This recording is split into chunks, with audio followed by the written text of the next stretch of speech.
Hello and welcome to it's show 3. Yeah, it must be show 3. Yeah, definitely show 3. Sorry, I get a little bit confused because we do quite a few shows, and this is actually the third one for Anglo-Irish Astro Geeks. So, my name's Nick Evetts, I'm Neil Norman. I'm Anne Dunne from Astronomy Ireland. and our special guest this month. I'm Andy Briggs. Welcome to the show, Andy. It gets Thank you very much. it Thank you for inviting me.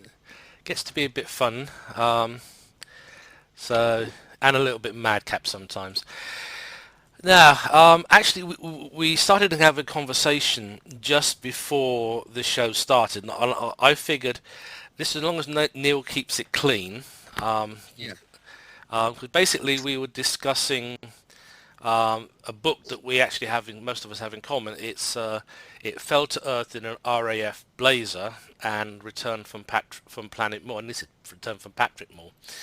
It just shows you how much I actually read the book quite a bit. But Neil was telling us a story from there. So where did we get to, Neil? Oh yes, the BAA and the Yes. fun lectures that happened there, because Patrick, I think, was one of these guys who, if you challenged him on a subject, he was very quick and he could turn around and whip an answer off without blinking an eyelid.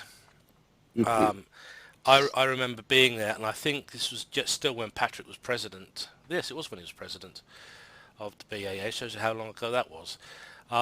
He was giving a lecture on how to measure the peak in a crater. Now, one of the regular guests, one of the regular members of the club, or the association rather, was Commander Henry Hatfield, our Royal Navy retired. And Henry loved to pop up and ask an awkward question or two or three. And on the particular night, he was challenging Patrick's method for measuring the peak in a lunar crater. One of the things, if you had been in the BAA at that time and you were attending the meetings, you would have noticed was that it had this wonderful, wonderful atmosphere. And it's like everybody sits back when Henry and Patrick get going. And enjoys, because not only would you have got the lecture that Patrick was giving, you would have got the ultimate in question and answer sessions, because Commander Henry Hatfield, challenged Patrick's methods and basically made him prove it on the spot. And I have to admit, it was probably one of the greatest meetings I've ever been to. We overran that night. But yes, it was good fun. So all I will simply say is go read It Fell to Earth in an RAF blazer. Lots of good stories about Patrick. And I do think Henry gets mentioned a couple of times in there. The good thing about that book is, just before we move on, is it's written by Martin Mobley, or both books are written by Martin Mobley. But if you read Patrick Moore's autobiographies, they just touch a lot on space and, his general life. But Martin actually goes in depth. So for those connoisseurs of Patrick Moore who really, loved him, you find out a lot of things about him that not many knew, and I'm still reading it now and getting shocked every time I, pick it up. But there's a lot of good stuff in there. Yep, there is. Now, it's very good. We've got quite a bit of stuff for you. So we will get kicked off. So we have Andy, and of course Andy's actually going to talk about a subject that is very close to my heart, which is black holes. Because I tend to find them fascinating objects.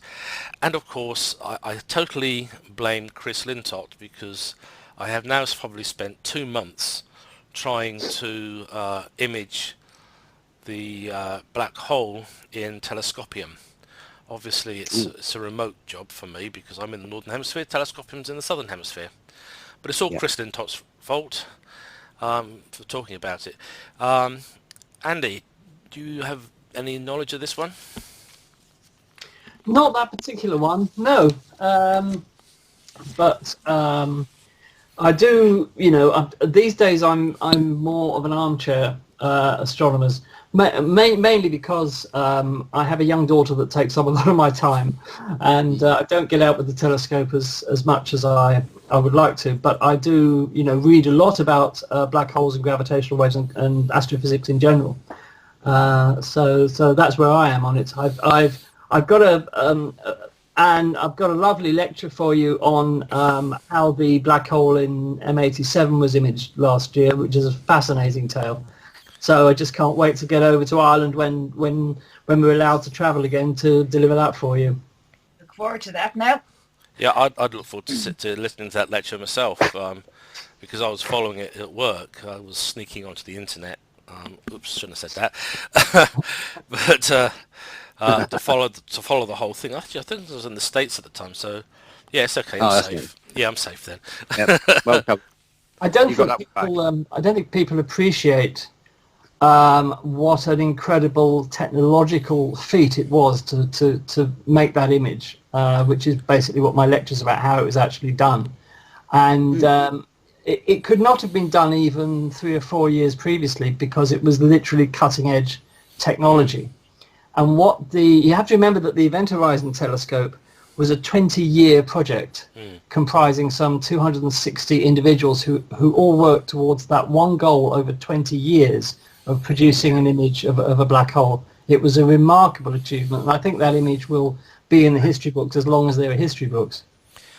I have to totally agree with you, Randy, because over the years, it's been interesting following the actual subject about black holes. Many years ago, I gave a talk on why you should never fear the Large Hadron Collider, and why mini black holes created by it aren't worth worrying about. Because basically, it boils down to the fact that the average mini black hole would have been created only has 42 minutes to live, because the event horizon is so small, it can't feed. And if a black hole can't feed, it just evaporates into Hawking radiation eventually. Yes, It that's goes right. poof. So it was kind of interesting for me that with some fairly heavy math, you can actually prove that 42 is the meaning of life, the universe, and everything. Yep, I always suspected as much. I always wonder where Douglas Adams got his information. So, well, as I say, it was I had, before I gave the talk, I had spent 2 months doing a course about black holes. Professor Alex Fiponenko actually produced a course on black holes for people with, well, I would say you don't need a physics major, as they would say in the States, to follow it, but having basic physics and basic astrophysics really does actually make the course even more fun, because yes, he makes it very easy to understand, but there is mathematics in it, and he did actually keep them towards the later lectures, and it was just seeing that, and it was like, to quote 2001, my God, 42 is the meaning of life, the universe, and everything, because you can probably create a mini black hole, but that's all you're going to do. I mean, it's not really going to do anything. The Hawking radiation might be a problem for an organic person, but if it's underground, contained at CERN, it's not going to do you any damage. And it's extremely debatable in the first place whether CERN operates at enough energy to actually create mini black holes. Most scientists say no. No, yeah. Perhaps the next generation of colliders will. Well, that was the other thing that made me laugh, is that all you could see in the press was, the collider is going to create a mini black hole that's going to swallow eat the Earth up. Yes. And it was just thinking, looking at how many teravolts, teravolts they were working at. I think it was teravolts. I haven't been back to that stuff for a long time. So if I've got it wrong, it's just because I haven't looked at the material for a long time. They don't get to the quantum level. No, indeed. It's actually tera electron volts, Yeah, just to be... that's what I was trying to remember, yeah. Yeah, But, TeV, yeah, tera electron volts. because it's been, let me think, it's been at least 7 years since I've actually looked at the material. So And the amazing thing is that although there's a lot of kinetic energy involved in the collision of atomic particles at CERN, the actual energy released is no more than 2 mosquitoes colliding in terms of ergs, which is the standard unit of energy. So it's, there's no way that CERN could ever have or will ever create any problems for humans, and it's just media hype and people getting hysterical about things that they know nothing about, because people fear what they don't understand. You see, that's the old human thing. So and of course disaster stories sell newspapers. Articles about the results of atomic collisions do not. So well, we get that a lot. We get that a lot with comets and asteroids, don't we, Nick? Yes. The other day, there's an asteroid the size of the Eiffel Tower going to miss Earth by a whisker or something like this. It's all clickbait on these. Well, I'm going to mention the Daily Mail for being the worst one, but I don't know. Can I get sued for that? Well, I just did. No, the worst one is actually the Daily Express. Since last since last March, they have run 81 stories about meteors and asteroids colliding with the Earth. 81. There we go. You see, and not once did it happen. Well, that's the thing. I mean, if they have a slow news day, they just make up a story about another asteroid disaster. So, the thing that we worry about in our sort of, because I mean, well, I don't know about Nick. Nick's quite good at everything, but I'm just sort of like comets and asteroids. But I do prick my ears up when our dear friend Richard Kowalski finds an asteroid, because every time he finds one, they hit the Earth. So that's a bit alarming. But the benefit is that every time it hits the Earth, and if it's an actual dry lander, he gets a piece of it. He does. He has it. Yes. Yeah. I think I think he's now got the one from, I think it's Sudan. Yeah. Where the last one landed. But there you go. You see. But if we see the report in the morning, Richard Kowalski's, Catalina Sky Survey has found another asteroid, we panic. I think the best thing about the stories is the item beginning with the letter N and ending with the letter U. Oh, that thing again. That thing again, yes. The fictitious planet that shall not be named. Exactly. Yes. Yeah, Nick likes that one. Well, I knew one of the guys at one of the universities in Belgium. And he got so fed up of reading about this.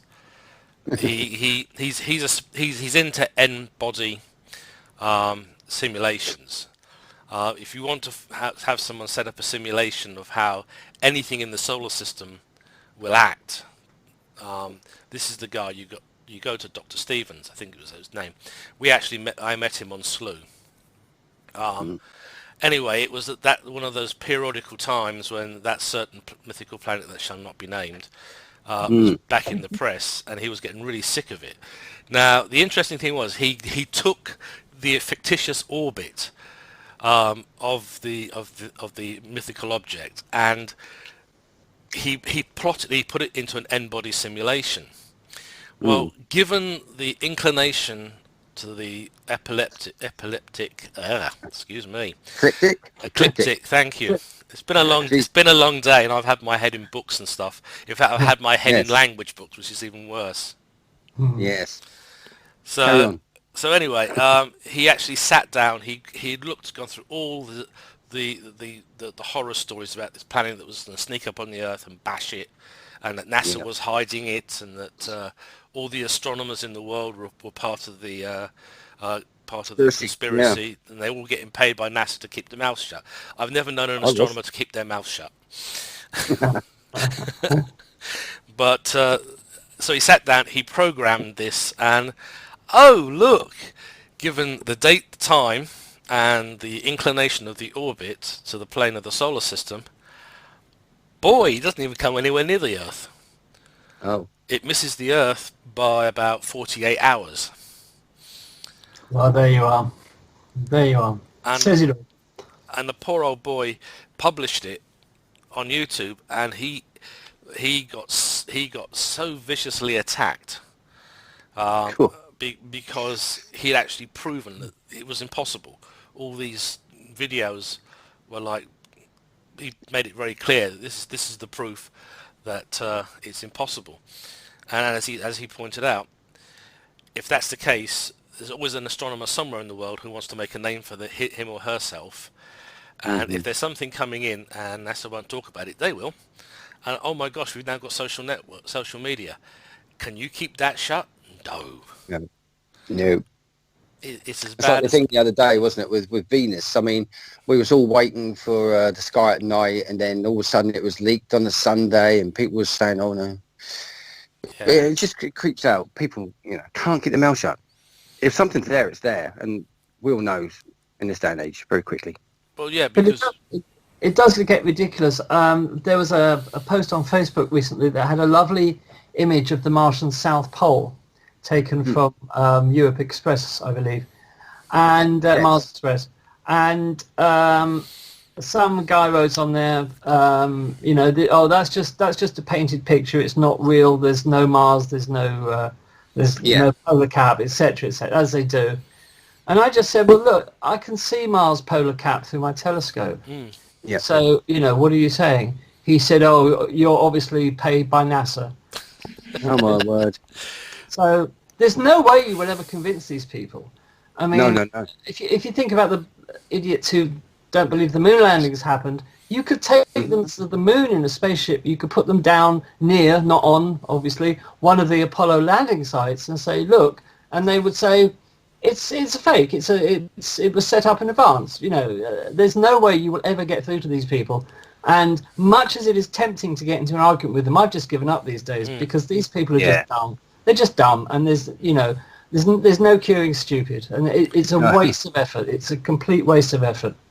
I think the best thing is, and this is what a lot of people don't realise, particularly the idiots who believe that we never went to the moon, is if they really hadn't, China and Russia would have been splashing it over every newspaper, radio and TV station how they can prove America faked the moon landings. And plus the fact, of course, that the Russians tracked the Apollo spacecraft with radar all the way to the moon. And it was the Cold War, for goodness sake. If there'd been anything suspect about the Apollo program, you're right, the Russians would have, they'd have had a field day with that. And they, but once you get into that sort of conspiracy, to justify it, to verify it, you've got to involve the whole world and virtually every individual in it, which, it just gets absolutely ridiculous. It really, really does. So I've just given up. You'll not change the minds of these people. They've got closed minds. They don't want to hear anything contrary to what they believe, and that's it. Waste of time. This will make you laugh, Andy. The best one I've heard today is NASA is the Hebrew word for deceiver. I actually looked that up, and it isn't. I know. I actually went to a friend of mine who's a rabbi, and we actually sat down and looked at it, and he showed me what they're doing. What they're doing is they're using the Hebrew letter shin for the S in NASA, which changes the translation. But the correct Hebrew translation comes out as being a primitive roof or a lifter up. NASA is a lifter up. That's true. Yeah. So there you go. They definitely lift things up. Oh yes. But you're right. I've got somebody at work who's exactly like that. Oh, the sky's a dome. The Earth's flat. The Earth is flat. I wish Patrick was here because he had a field day with them. So would Arthur. So would Arthur. And I know Michael Yeah. Benteen would have joined in, and the poor person wouldn't have known what hit them. Absolutely, absolutely. Yeah, it's times like this you miss old Patrick. At this point, as we were talking about stories about Patrick, I must relate a brief story about Patrick that Heather Cooper told me once. Bless her. And she told me that when she did an episode of The Sky at Night with Patrick, they had a sequence where Patrick, because only one camera, so Patrick had to speak his piece to camera. They ran some VT. Patrick had to move out of the way during the VT, and Heather would take his place in front of the camera, you see. So Patrick said his piece. They ran the VT, but Patrick Moore just stood there in front of the camera. And Heather was thinking, what on earth? And she's thinking, come on, Patrick, we've only got a few seconds, get out of there. And she saw the clock and realised he wasn't going to move. So she literally ran up to him and gave him an enormous shove to move him out of the way of the camera and took his place. And she said, I couldn't concentrate on what I was saying because I was thinking, what the hell was he doing? And afterwards, she asked him, why didn't you move out of the way? And it turned out that a couple of days previously, they'd resurfaced the studio floor, and it was still ever so slightly wet concrete. And Patrick, with his immense weight, he got his shoes stuck in the concrete and literally couldn't move. He said, I was moving my legs, but my feet weren't going anywhere. Which I thought was a lovely story. Brilliant. Oh yeah, that, and of course the famous black and white broadcast he did. Oh yes, with I can't remember, is that humongous scope? Yeah, it in was an Brighton, wasn't it? enormous scope, wasn't it? Yes. I don't know what size that was. It was enormous. I think it was over 20 inches. Yeah, it must have been. Yeah. And they're looking at the owner's looking at the sky, and he's thinking, I think we got I can see it. I can see the moon through the clouds. I think we've got a break coming up. And poor Patrick was trying to be in the right place, A, so the camera could see him when he was talking, and B, so they could quickly cut over and cut to the camera that's attached to the telescope. And it was just, and he said, no. It says it's closed up now. As soon as we went to cut to the camera on the telescope, it closed up. Well, that's astronomy for you, isn't it? Yeah. But talking about the perils of live television, does anybody remember the BBC's live special from the Giotto probe at Halley's Comet? Yes. Night closest to probe. Do you remember what Giotto was actually delivering at that time, which I don't think the BBC fully appreciated, was basically colour maps, coloured blobs which indicated various degrees of brightness, which were then interpreted later into visual images. So what Giotto was returning was just basically coloured blobs. And I can't remember who was presenting that BBC programme, but he had an assembled throng at the Royal Greenwich Observatory, and he was saying to the scientists, so what are we seeing here? And the scientist was just saying, I don't know. And the presenter got more and more agitated because he realised that he couldn't really do his job without telling the public what was going on and what we were seeing. And he kept coming back to this poor guy and saying, can you talk? And the astronomer was getting so annoyed. I keep telling you, I don't know. We have to process these images. We don't know what the hell we're looking at the moment. And it just got worse. And as a piece of live television, it was just awful. It was just awful. But the BBC obviously didn't do the research beforehand to find out that we wouldn't be seeing any pretty pictures.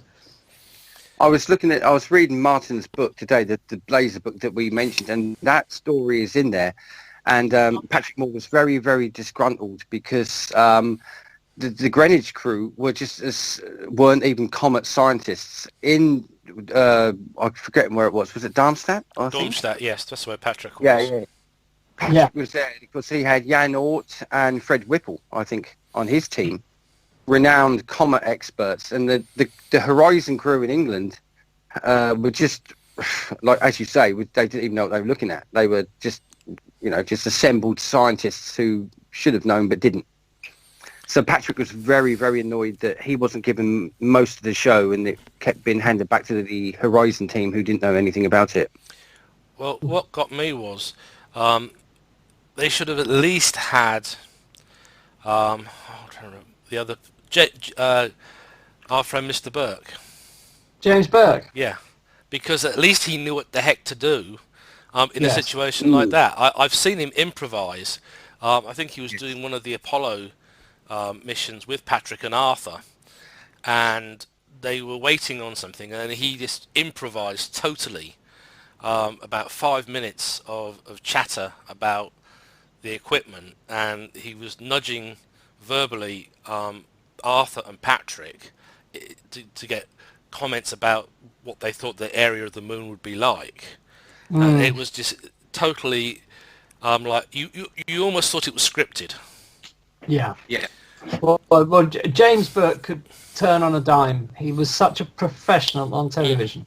Yeah. And of course, you know, like many of that generation, they had their training in live television because it used to be live in those days. Yeah. You know, and it was only, you know, later that the BBC actually started recording things. And in their early days when they were young, they would have done everything live. So they knew exactly what to do in any situation. So, you know, that generation of broadcasters sadly is no longer with us. But it really actually showed, because I don't think anybody really knew what to expect. We had the Surveyor and Lander missions, and we had some information from the Russians, from the Ludniks, about what to expect from the moon. But the fact that they actually missed the target landing zone, and Armstrong actually had to eyeball it and bring it in by hand, because that wasn't supposed to happen.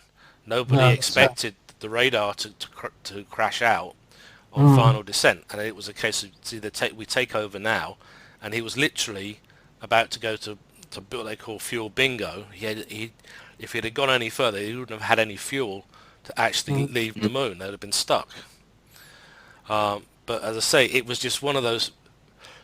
Yes, the sets were brilliant, the models were terrific, but you had people who knew how to use them when there was nothing important going on.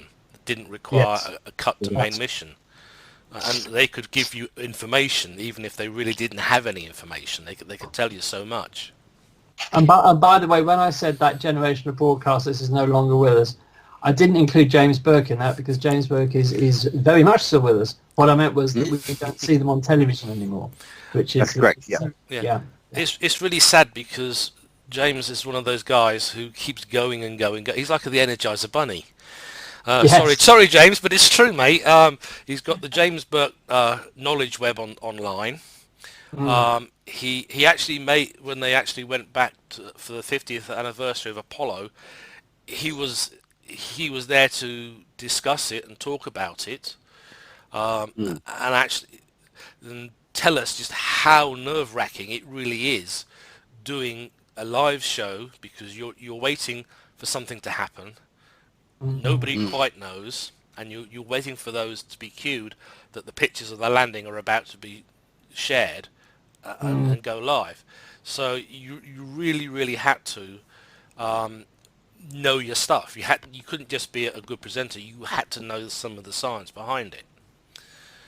And of course, he had his connections shows, which went into three different series. Yes, that's right. That's right. Even today, they stand the test of time. I was watching them only recently, because I've got all of them on the hard disk somewhere. Yeah, and they are still, because James Burke was not actually trained in science. He's a historian by profession. And when he started doing connections, he actually knew very little about science, but found the history of it and how, you know, different things had come about in science by pure chance and whatever. He knew very little about science, but he still managed to convince everybody that he did. And my favourite scene one of my favourite scenes is him making a satellite phone call. And the equipment that he had would have filled half a room just to make a satellite phone call. And you know, and it wasn't that long ago, you know, it was only a few decades, and you think, my goodness me, how much technology has come on. And if he were to make a new series about the technology that's happened since Connections, I think he'd make a fantastic series, because the stories are, you know, as we all know, so interesting. So it's a shame that we can't have him on our screens regularly, because I would definitely watch him again. He hasn't lost any of his incisiveness and intellect with increasing years. He's still what he always was, and long may he continue to be so. One of the things I've noticed, he doesn't suffer idiots at all. No.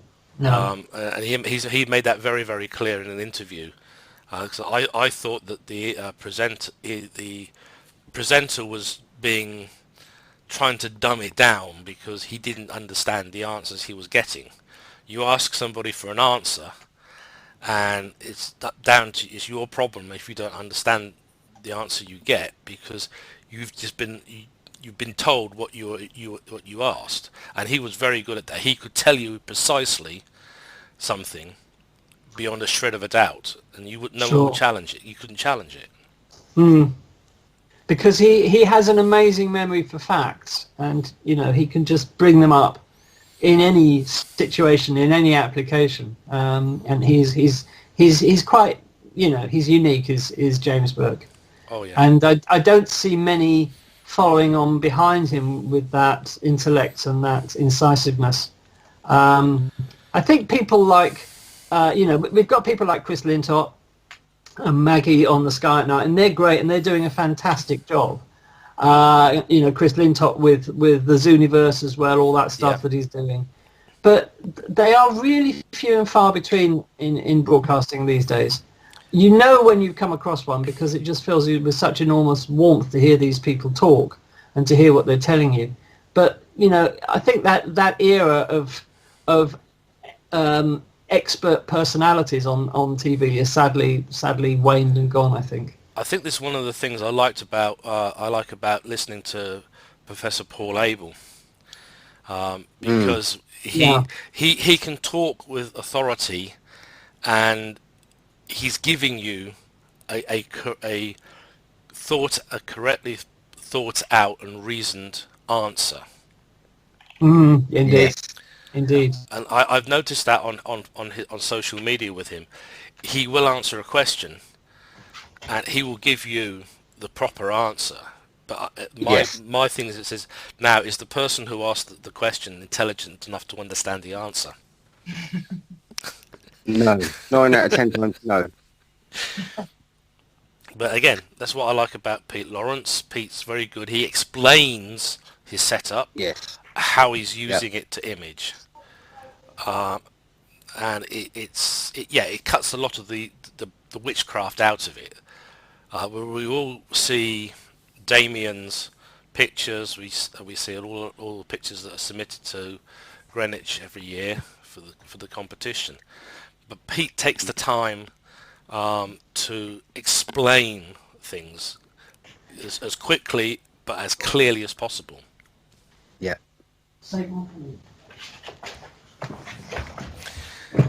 So I know we got a little bit off subject here, but that's okay. It's only the first 33 minutes of the show.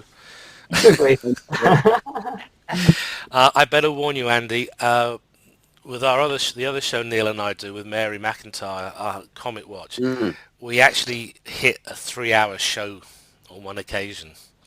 Well, I can believe it. Mary has got such a lot to say, and she is again another incredibly knowledgeable person, and she talks very well, Mary. Yeah. We had her on as a guest on Astro Radio last week, and we were just fascinated with her telling us about her techniques for sketching and the materials she uses and how anybody can do it and exactly how to go about it. She is quite wonderful.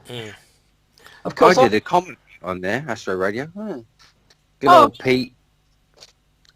Good old Pete. Yeah, good old Pete. Yeah, I did the comet bit way back when. I think I'm actually meant to be doing comets as well, but there's nothing to look at the moment. So, as Anne will tell you, because I submitted my piece to Anne, didn't I, Anne? That's right, yeah.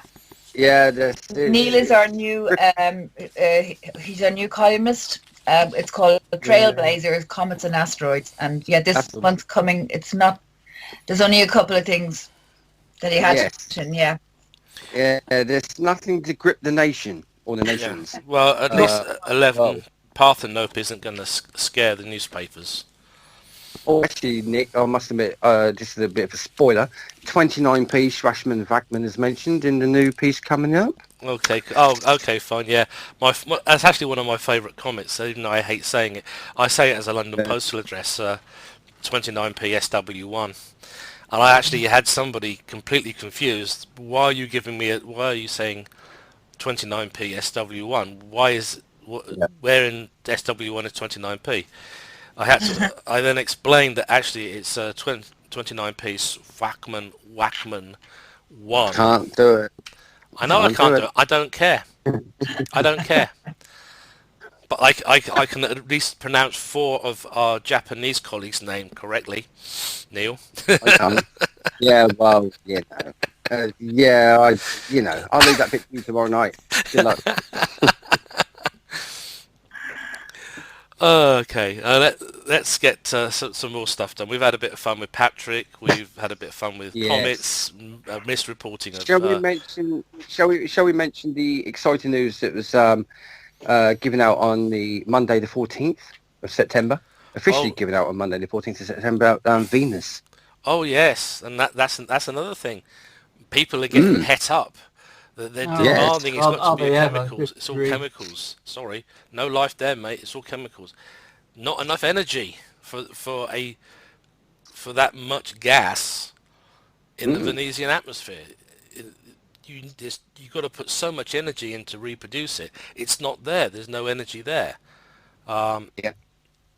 Lightning isn't sufficient. Solar wind, or even a CME. And there weren't no CMEs at the time. So and you've also got to remember that phosphine breaks down in the level of ultraviolet light of Venus within 15 minutes. So this is not, it's not something that's been there forever. It's constantly being replenished if it's there. And the jury is still out on that one. However, there was an announcement this week that one of the, I can't remember which pioneer it was, one of the pioneers that did a Venus flyby seems to have detected phosphine years ago, back in 1978. Nobody was looking. And it was discounted at the time because it was automatically assumed it couldn't be there. That's good science for you, isn't it? Yeah. We don't believe it can be there, therefore it isn't. But they've definitely got a trace of phosphine or something with the same molecular mass as phosphine in the atmosphere. But it definitely did detect atoms of phosphorus, from which, of course, the gas is ultimately derived. Yeah. So that is quite interesting as well. We've got a flyby by the European Bepi-Colombo probe on its way to Mercury. It's doing a Venus flyby. I think it's either next week or the week after. And it's got a spectrometer on board that may, with the emphasis on may, be able to detect phosphine if it's there. But the scientists say it will probably be too far away from the 50-kilometer level above Venus where the phosphine is meant to have been found. But there's another flyby early next year, because it's doing 2 flybys of Venus to speed it up in order to chase down Mercury. This time it will fly nearer Venus, and they think they've got a much better chance then of detecting it. But they're saying if Bepi-Colombo doesn't detect the phosphine, it does not mean that it's not there, because they're not sure the instruments are quite up to it. So we'll have to wait and see. So it's all very interesting stuff. And we had an email, we were discussing this on Astro Radio when the discovery was announced. And we had an email to the studio, a woman really scared that we were about to be invaded by aliens from Venus. So, there we go again. Well, don't people realise there's only one alien on Venus, and that's the Mekon. But did you notice there was another report from two Harvard, a professor and I think he was a PhD student, came up with the idea that there might be an asteroid that skimmed through our clouds and then landed in Venus in some way, and microbes could have been scooped up out of our clouds and brought over there, so they could actually have originated here if there are microbes. And the way the microbes, they've proven that they can survive long distances. They all group together. The ones on the outside get fried and everything, but the very inner ones survive. So, it's not with that beyond the bounds of possibility that could have happened. So they wouldn't be aliens at all. They'd be from Earth originally. Well, didn't we have this whole scenario with Viking? We did. Because the actual sterilization of the probes wasn't to the standard that they're using today. So No. what could have happened is something could have hitched a ride to Mars and could well be thriving there. Yeah. Exactly. Yeah. But this whole business of transfer of material between heavenly bodies, I don't know whether you saw this in the news, that the Americans are about to lower the probe Osiris-Rex onto the surface of asteroid Bennu to collect a sample. Yes. And they found on asteroid Bennu fragments of the asteroid Vesta. Yes, I saw that. Yeah. And they think what happened, it didn't get there directly. They think in the dim and distant past, Vesta collided with another unknown body, and the shards from that collision ended up on the surface of Bennu. So I think we're beginning to see more and more that material can be transferred between bodies in the solar system. And if it does just happen to contain microbes, which, as Anne said, can survive incredible harsh environments, even the vacuum of space, then who knows? Because didn't they find that, was it one of the Surveyor probe that the astronauts visited on the moon? They actually found that it had earthly microbes on it, and they identified them as coming from somebody with a cold. So one of the technicians preparing Surveyor had sneezed on it, and the microbes had ended up on the moon and was still alive. How many years later? 8 years later. Yeah. Wow. Yeah, it's incredible. It's absolutely incredible. We've only scratching the surface with this stuff so far. We really are. And of course, the other thing is, I suspect somewhere Sir Fred Hoyle is, whoever he is grinning, because he had a theory, I think it was spermacema, that life could have been seeded on comets and asteroids which were colliding with the early Earth. Panspermia. Yes. So obviously now, if this is a case where something has been transferred from Earth, something has been transferred from Earth to the Moon, something may have been transferred from the Earth to Mars, which by now makes them Martians, because they've been. How long ago was Viking? So they would be 76. They would be naturalized and indigenous by now on Mars, if anything was. And of course, if anything was scooped up in the atmosphere by a piece of rock skipping through the atmosphere and ending up on Venus, anything is possible. But the really interesting thing with the Venus results, it's only in a certain part of the Venusian atmosphere and at a certain part of the planet. Everywhere else, there's nothing. But it's only one narrow area on the planet where they're seeing the signature 1 millimeter wavelength. Yes, that's right. So again, it could. Yes, it's probably going to open up a huge kettle of fish. Is it something that was taken from the Earth and is now adapted to Venusian conditions? I do believe the lead chief investigator on the project, one of the guys who I think is online from MIT, said that they would have to be incredibly armoured, which would be difficult for a microbe to either then stay alive and feed itself. But we just don't know. He poured sulphuric acid onto a succulent, and the succulent just shrugged it off. Really? Yeah, it's on the sky at night. He had an experiment in the fume cupboard, and he poured sulphuric acid, at the Venusian dense concentration, and the plant just shrugged it off, and it was a succulent. Yeah. So amazing. And that plant was only that's an adaptation to the desert conditions on this planet. That's allowed it to shrug off having neat sulphuric acid poured on it. The only way you're going to settle this definitively is to actually get a sample of those microbes if they're there. Yeah. Bring them back to Earth, have a look at them and say either this could be a descendant of earthly DNA that's adapted to, as you said, an armored microbe adapted to life in sulphuric acid clouds, or this could never have existed on the Earth. It's not descended from any DNA or RNA, indeed, that we are aware of on the Earth. And that is the only way it's going to be settled, because otherwise these arguments, will just go on and on and on. The interesting thing is when we actually get to Europa, we drill through the ice sheath and put a rover underneath into the liquid, the environment which is believed to be liquid under the ice, and then we see what's existing there. It is actually a perfect place for life to exist elsewhere in the solar system. It's reasonably well protected from hostile, from the space itself, which is imically hostile to life. And of course it gives it some protection from Jupiter too.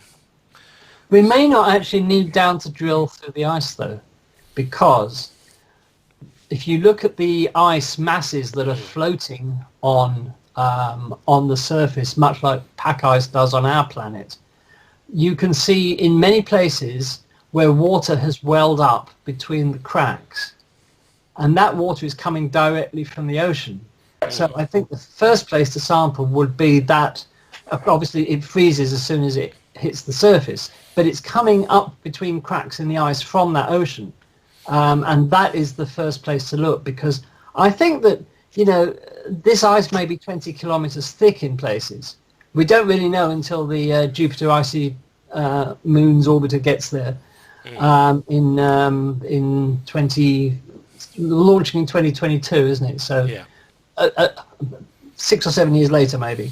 We won't know till then exactly how thick that ice is, because the spacecraft will have a ground-penetrating radar that will tell us. But let's assume it's between 10 and 20 kilometers thick. I don't see how we're ever going to have in the foreseeable future, have the technology to drill down through that amount of solid ice, or probably melt our way through that amount of solid ice. Because you've got to then enable what you put into the ice to communicate with the surface. And that is it's a whole other... these are all engineering challenges. They're not fundamental problems that can't be solved. But, the engineering to do all of that, and then to have a spacecraft, or whatever you want to call it, a lander, go under the ice into the water to effectively become a submarine, keep it communicating with the surface, I just don't see it happening in our lifetimes. I really don't. Well, one way you can actually communicate is VLF, very low frequency radio. It's how submarines at sea talk to home. It's very slow, and you need to trail an almighty long antenna. Yes. But it is one way you can talk through thick ice from underneath it to the surface. So whether or not the space probe come submarine would have to have VLF capabilities. Running the cable out once underwater, it shouldn't be a problem. Of course, getting fouled in it is the definite problem if they have to come to a complete stop and reverse. Yeah. But it's problems we deal with on this planet already. Yeah, it is safe to say that, because everybody knows, it's in all the textbooks, that VLF is how the submarines at sea communicate, unless they surface and they use satcoms. Yeah. Speaking of submarines, they're planning in another 10 years maybe to put one on Titan into the whatever seas of Titan. The petroleum lakes, yes. Yep. That would be excellent. So they are thinking that direction anyway. So I think that's a bit less of an engineering challenge than Europa. I think I can see that happening. I think we have the technology to do that now.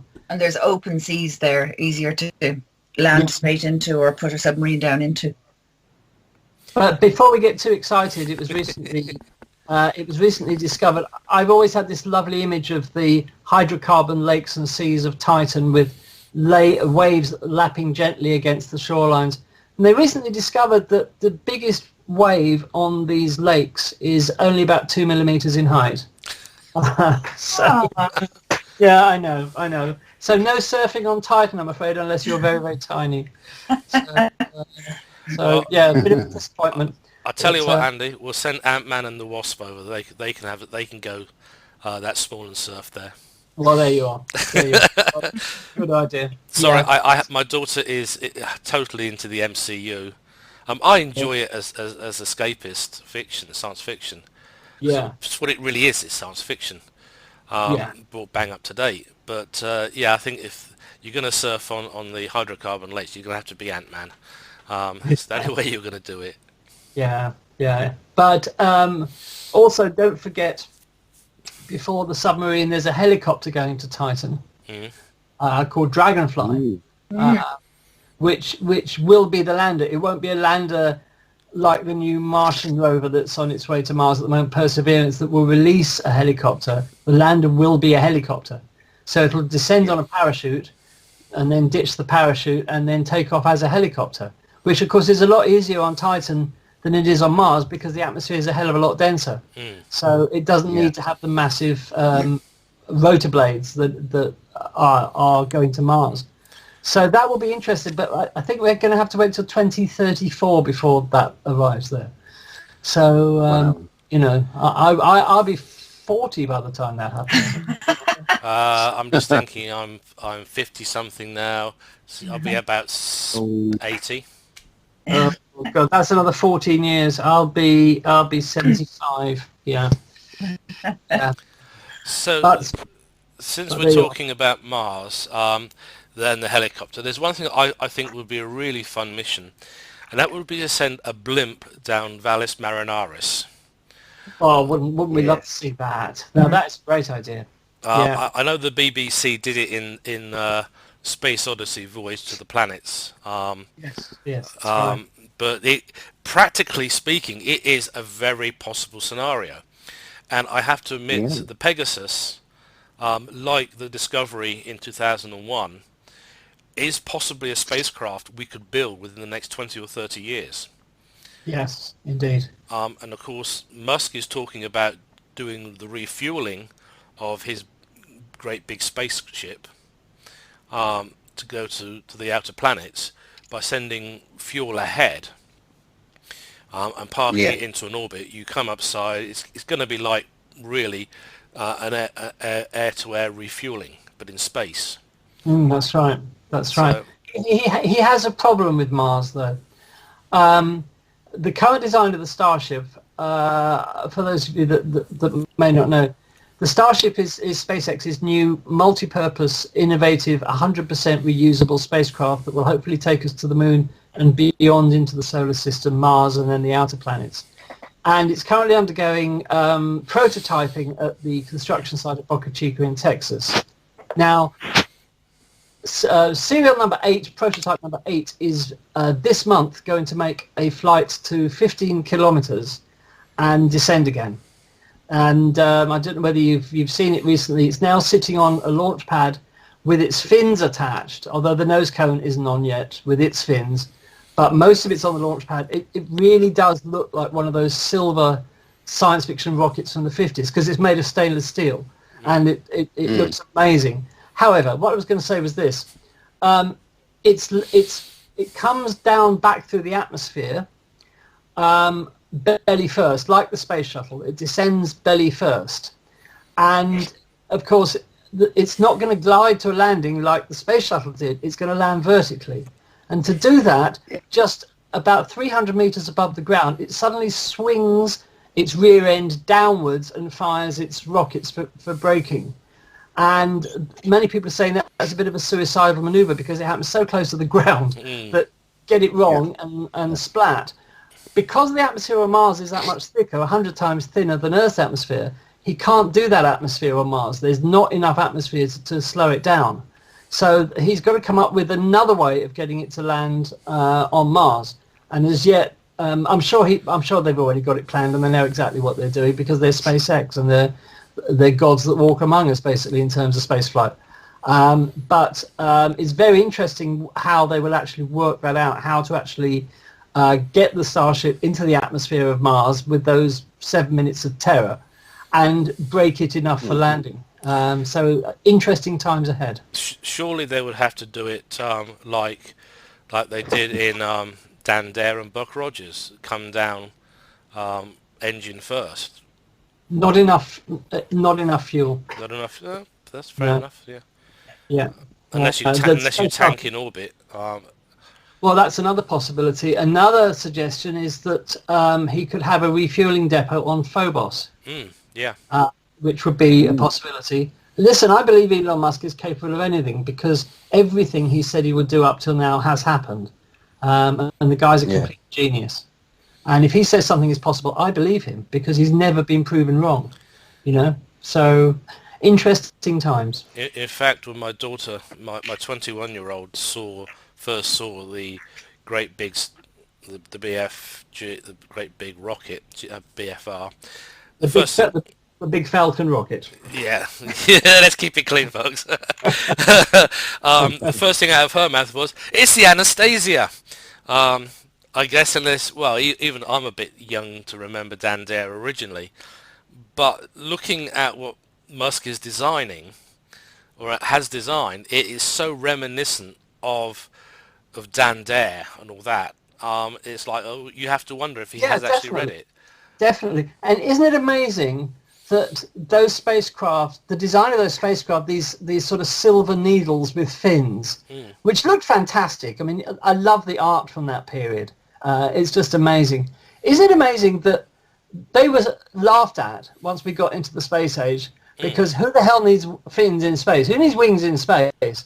And now we find that the ideal design is to have reusable spacecraft, and because they've got to be reusable, they've got to come back to the atmosphere, and they need wings. So it's come full circle, really. I find all this incredibly exciting because I look at my life and I think of in terms of space, I've had so many lost decades since the moon landings, where we really thought that within a few years we were going to be on Mars and beyond. And it's never happened, and that's always been a source of great disappointment in my life. And I was honestly beginning to think I would never see anything momentous like the moon landings again. And now I'm thinking, maybe I'll live to see a landing on Mars. So I'm really fired up about this. I think it's marvellous. I think the interesting thing is, I think you, Andy and Neil, I don't know if Anne remembers the TV series UFO from Jerry Anderson. She's far too young. Basically, the concept of the modular domed moon base with a central area, you had a pad to receive an incoming shuttle, and the aircraft that launched the shuttle to the moon in UFO. That's what Branson's just gone and done. Basically, he's nicked the idea from Jerry Anderson. Even Thunderbird 1 had wings. It was only an atmospheric rocket, and Thunderbird 3 was a classic science fiction rocket with 3 engines right at the end and a main engine.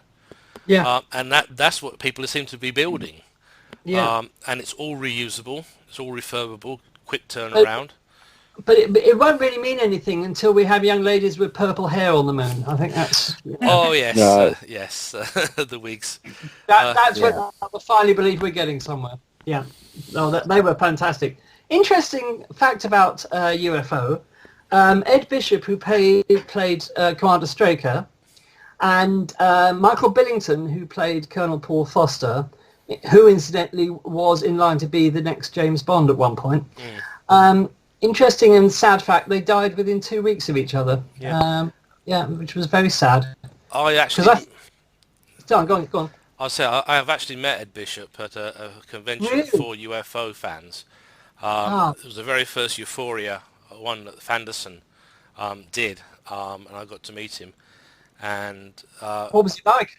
He's a brilliant guy, and I can imagine. He's one of these guys that if he's kind of like the late and long lost, late lamented Liz Sladen.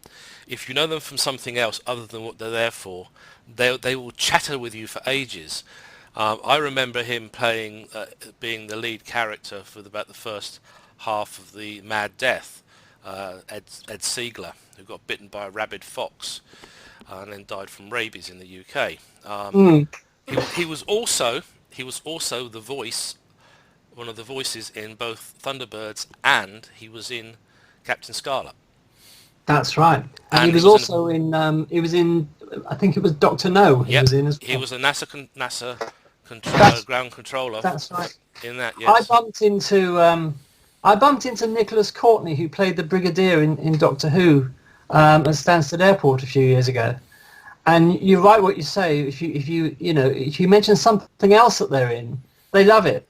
And we just happened to sit down.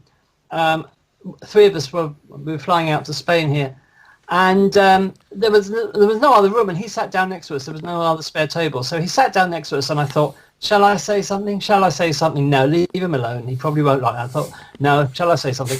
I've got to. I can't resist this. But I thought, I won't mention Doctor Who, and I turned to him and said, funnily enough, I was watching you in an old episode of Yes, Prime Minister the other day. And he just turned to me and said, I've been spotted, have I? I said, I'm afraid so. And I didn't mention Doctor Who, and immediately he started regaling us with stories of his days at the BBC with Tom Baker and the whole Doctor Who thing. And he's dead now, so I can say these things. He was one hell of a drinker. He got incredibly drunk. Both our flights were delayed, so we were stuck in the Stansted Airport bar for I don't know how many hours. And he told us some fantastic stories, and he got drunk, but he was so happy. And we were so happy to have met him, and he really lived up to my expectations. I can actually go further back with Nick Courtney. He was playing a military officer in the Avengers with Diana Rigg. Ah, yes, indeed. He was in the episode where he got shrunk down and sluiced down the drain. As you do. Poor Diana Rigg passed away there recently. Last week. Yes, I know. She was so beautiful. I had a real crush on her when I was young. I had a poster of her on my wall. I thought she was a great model for women at the time. She was able to, do her jiu-jitsu or whatever moves she could do, and outwit the baddies, and then she was just so beautiful, wasn't she? And Linda Thorson, who followed her, was just not in the same league. Unfortunately, she had big leather boots to fill. But she was wonderful in the Avengers. She was the best. She was the best. Mrs. Peel. Yeah, and that chemistry that she had with Patrick McNee was one of the finest things ever on television. Yeah. As a double act, they were unbelievable. Yeah. In fact, Honor Blackman was also. I think Diana Rigg, Honor Blackman, yes, and Joanna Lumley were probably some of the best. The girls in the Avengers. Yes, I agree. They're the sort of girls you wouldn't want to get stuck down a dark alley with, let's face it. Yes. Or perhaps you would. They were good role models for women back then. Yeah. Absolutely. Well, there weren't many of them on television, were they? Women on television didn't tend to be feisty and fierce and, aggressive when needed. And they were indeed a good role model. But that was... that was part of the social change in Britain at the time, wasn't it? That I think women were looking for role models like that. And they wanted somebody to lead them the way, to show them that, you don't have to be, what men think all women are. You can be your own person. And, it was great. A great era for women, definitely. Just a quickie for you, Andy. George Sewell, who played Alec Freeman. Yeah. I met him as well. Yeah, and... he was at one of the UFO conventions. We were up at Manchester that year. Yeah. And we kept the student bar open till about 3 o'clock in the morning. And it was like we bought, one of us would buy a round, he'd buy a round. Another one of us would buy a round, he'd buy a round. Fantastic. And I think it was about 3 o'clock, and he said, "I think we better call it quits. We've all got to be up in 3 hours." Because it was typical uni hours in the cafeteria. You had to be there by 7 o'clock at the latest, or you went without. Yeah. And it was greasy spoon type breakfasts, and a few of us were a bit delicate. He strode in. He'd been outside. He had a smoke, and he came in and he sat down at his table. He flexed his shoulders. He says, "I just want to thank the lads who were drinking with me last night. I haven't had a bloody good night like that in ages. Oh, fantastic, fantastic. We brought up Special Branch and all that stuff. Oh, he was great in that. He was wonderful in that. They ought to repeat that. I don't know whatever happened to that. That was a damn good series, that was. The other good one was Running Blind, the Desmond Don't remember Bagley that. story, when he played the double agent. No, I don't remember that. He played the boss of the British agent who had retired and gone to Iceland to live. And Ed Bishop was in that as well. Was he? Yes. Good grief. Again, playing a colonel He's in quite the Air prolific, Force. wasn't he? Yeah. So they were all, the things were coming out. We were all going, remembering stuff, and he says, yeah, that was good. He said, I'll tell you a story about that. I'm not going to repeat it because I really can't. It's not family. But Yeah. he was he said, I want to thank the guys. He says, it's not very often I get a chance to talk to you guys like you, or have a good set of drinks. And he says, I will say this: you kept up with me. And he was another guy who was quite a heavy drinker. He says, you kept up with me very well. So don't feel so bad that you're getting a bit put off by the greasy breakfast, mate. Lads, he says, I had a bloody good time. I want to thank you for just spending the time with me. Oh, that's so nice, isn't it? He always, mind you, he always did have that sort of ruddy glow about him, didn't he? The slight air of, I'm a bit of a thug if you're not careful. Yeah, exactly. You know, I could imagine if you got on the wrong side of him, you'd regret it. Yeah. It beggars the question, who would win, him or Ray Winston? And it came to a fight. Ooh. Oh, Well, some of his characters have been total thugs. yeah, absolutely. But Yeah, both of them. I mean, if you think of Ray Winston in Sexy Beast, for example, and things like that. I don't know who would win that one. That's an interesting question. I shall have to ponder that one while I'm trying to get to sleep tonight. yeah. Okay, let's get back to the astronomy and Yeah, physics. Sorry about that, folks. We just have, and so this is what happens when we do these shows. You see, when we got people like Andy on, we can start a subject going, and we find it goes in all different directions. We started discussing submarines on Titan and on Europa and spacecraft, and we're talking about our favourite science fiction shows, because in reality what's happened is really everything that's happening today was science fiction back in the 30s and the 40s and certainly the 50s. Even in the 1950s, we never thought we were actually going to put a man on the moon and bring them back. A lot of the novels had great, interesting ideas of what it would be like. Arthur C. Clarke's A Fall of Moon Dust, about the tourist bus that gets stuck in the dust of the lunar regolith and sinks, has to be rescued. They were really pushing the boat out, that we had lunar bases and stuff. And now it's really coming back full circle, because the scientists are now looking at spacecraft from science fiction and turn them into reality. That's what Musk is doing, really. Yes, definitely. Everybody has a communicator. Yeah. And Bill Shatner claims that was one of his inventions, the flip phone. Yeah. That's true. I'm just in my hands at the moment. I have a book called The Adventures of Captain Space Kingley, and he was a Dan Dare type of character. And this book dates from 1956 or 57, I think. They didn't used to always print dates in books in those days, and there's no date in it. But I think I remember looking it up. It's from the late 50s anyway, and it's exactly what we're talking about. It's a beautiful needle-shaped. Well, it looks like SpaceX's starship called the Comet, that is Captain Space Kingley's vehicle, and all the technology in it is just, you know, what we're used to today. It's quite amazing, and the art in this book, black and white art, is just stunning. I've always loved this book for the art more than anything, actually. So there you are. So yes, I mean, what was science fiction then? A lot of it was ridiculed, but it's come about. I think the major thing of today that nobody ever really predicted was the internet. Yeah. And you rarely find anything like that in science fiction. Roddenberry did. If you think back to Star Trek, that you had a computer that could tie into databases throughout the whole of the Federation. So really, that's the internet. Well, yeah, but Star Trek is pants, so I don't really give it much credit, to be honest. How did it manage to communicate faster than light then? Yeah, right. Sidestepped into the next universe. yeah.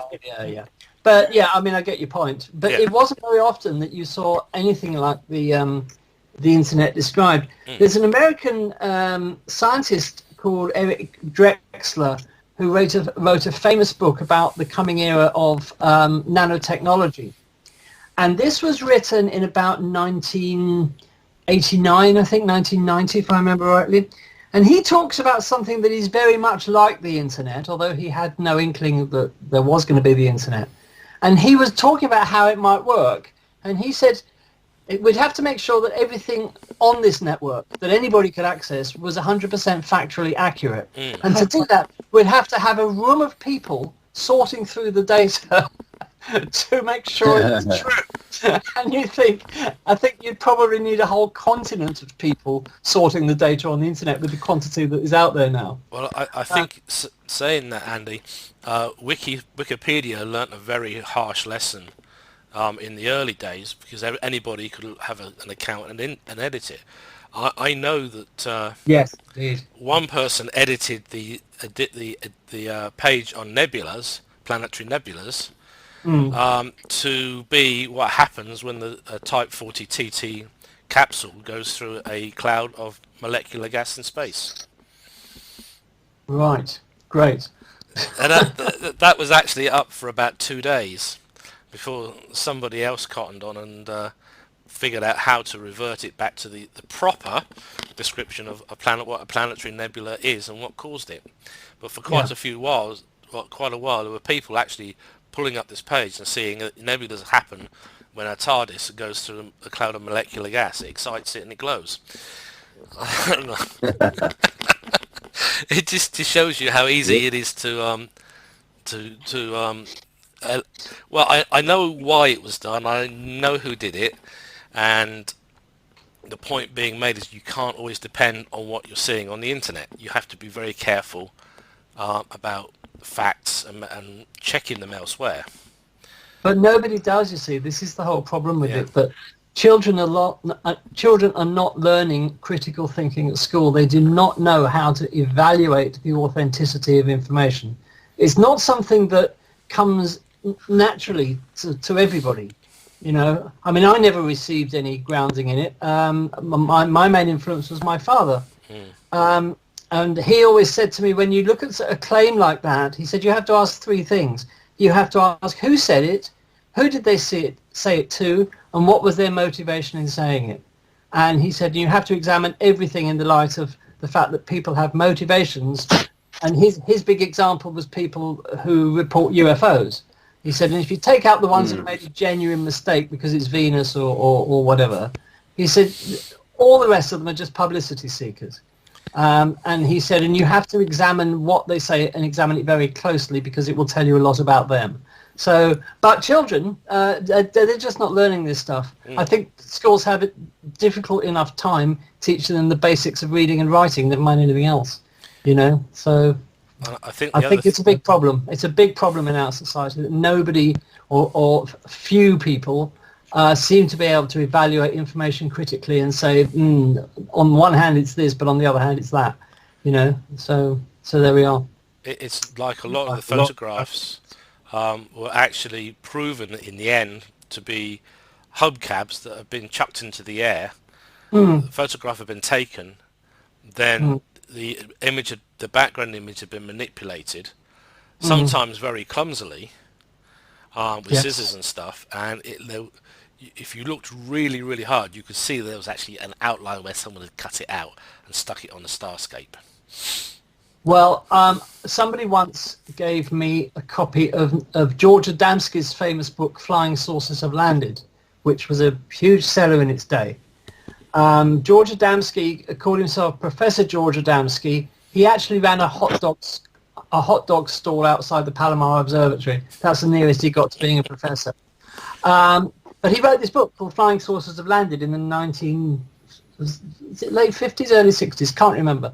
Anyway, he claimed he'd met a man from Venus, and it had lots of photographs in, and I was very impressed with these photographs because I was quite into UFOs in those days. I'm not saying I believed it, I was just interested in the phenomenon. I must have been about 7 or 8, I guess. And he had this photograph of a cigar-shaped UFO lit from behind, so it was a silhouette. And I looked at that and I thought, it's not just cigar-shaped, it's actually a cigar. Because you can actually see the crinkles in the plastic wrapping the cigar was in. And from that moment on, I thought, this is a con, you know? So I never really believed in all that stuff. But it is so important to teach kids to think critically these days more than ever, because we obviously have a big problem in the world, as we found out because of the pandemic and everything else. We have a huge problem with people just believing everything that they're told.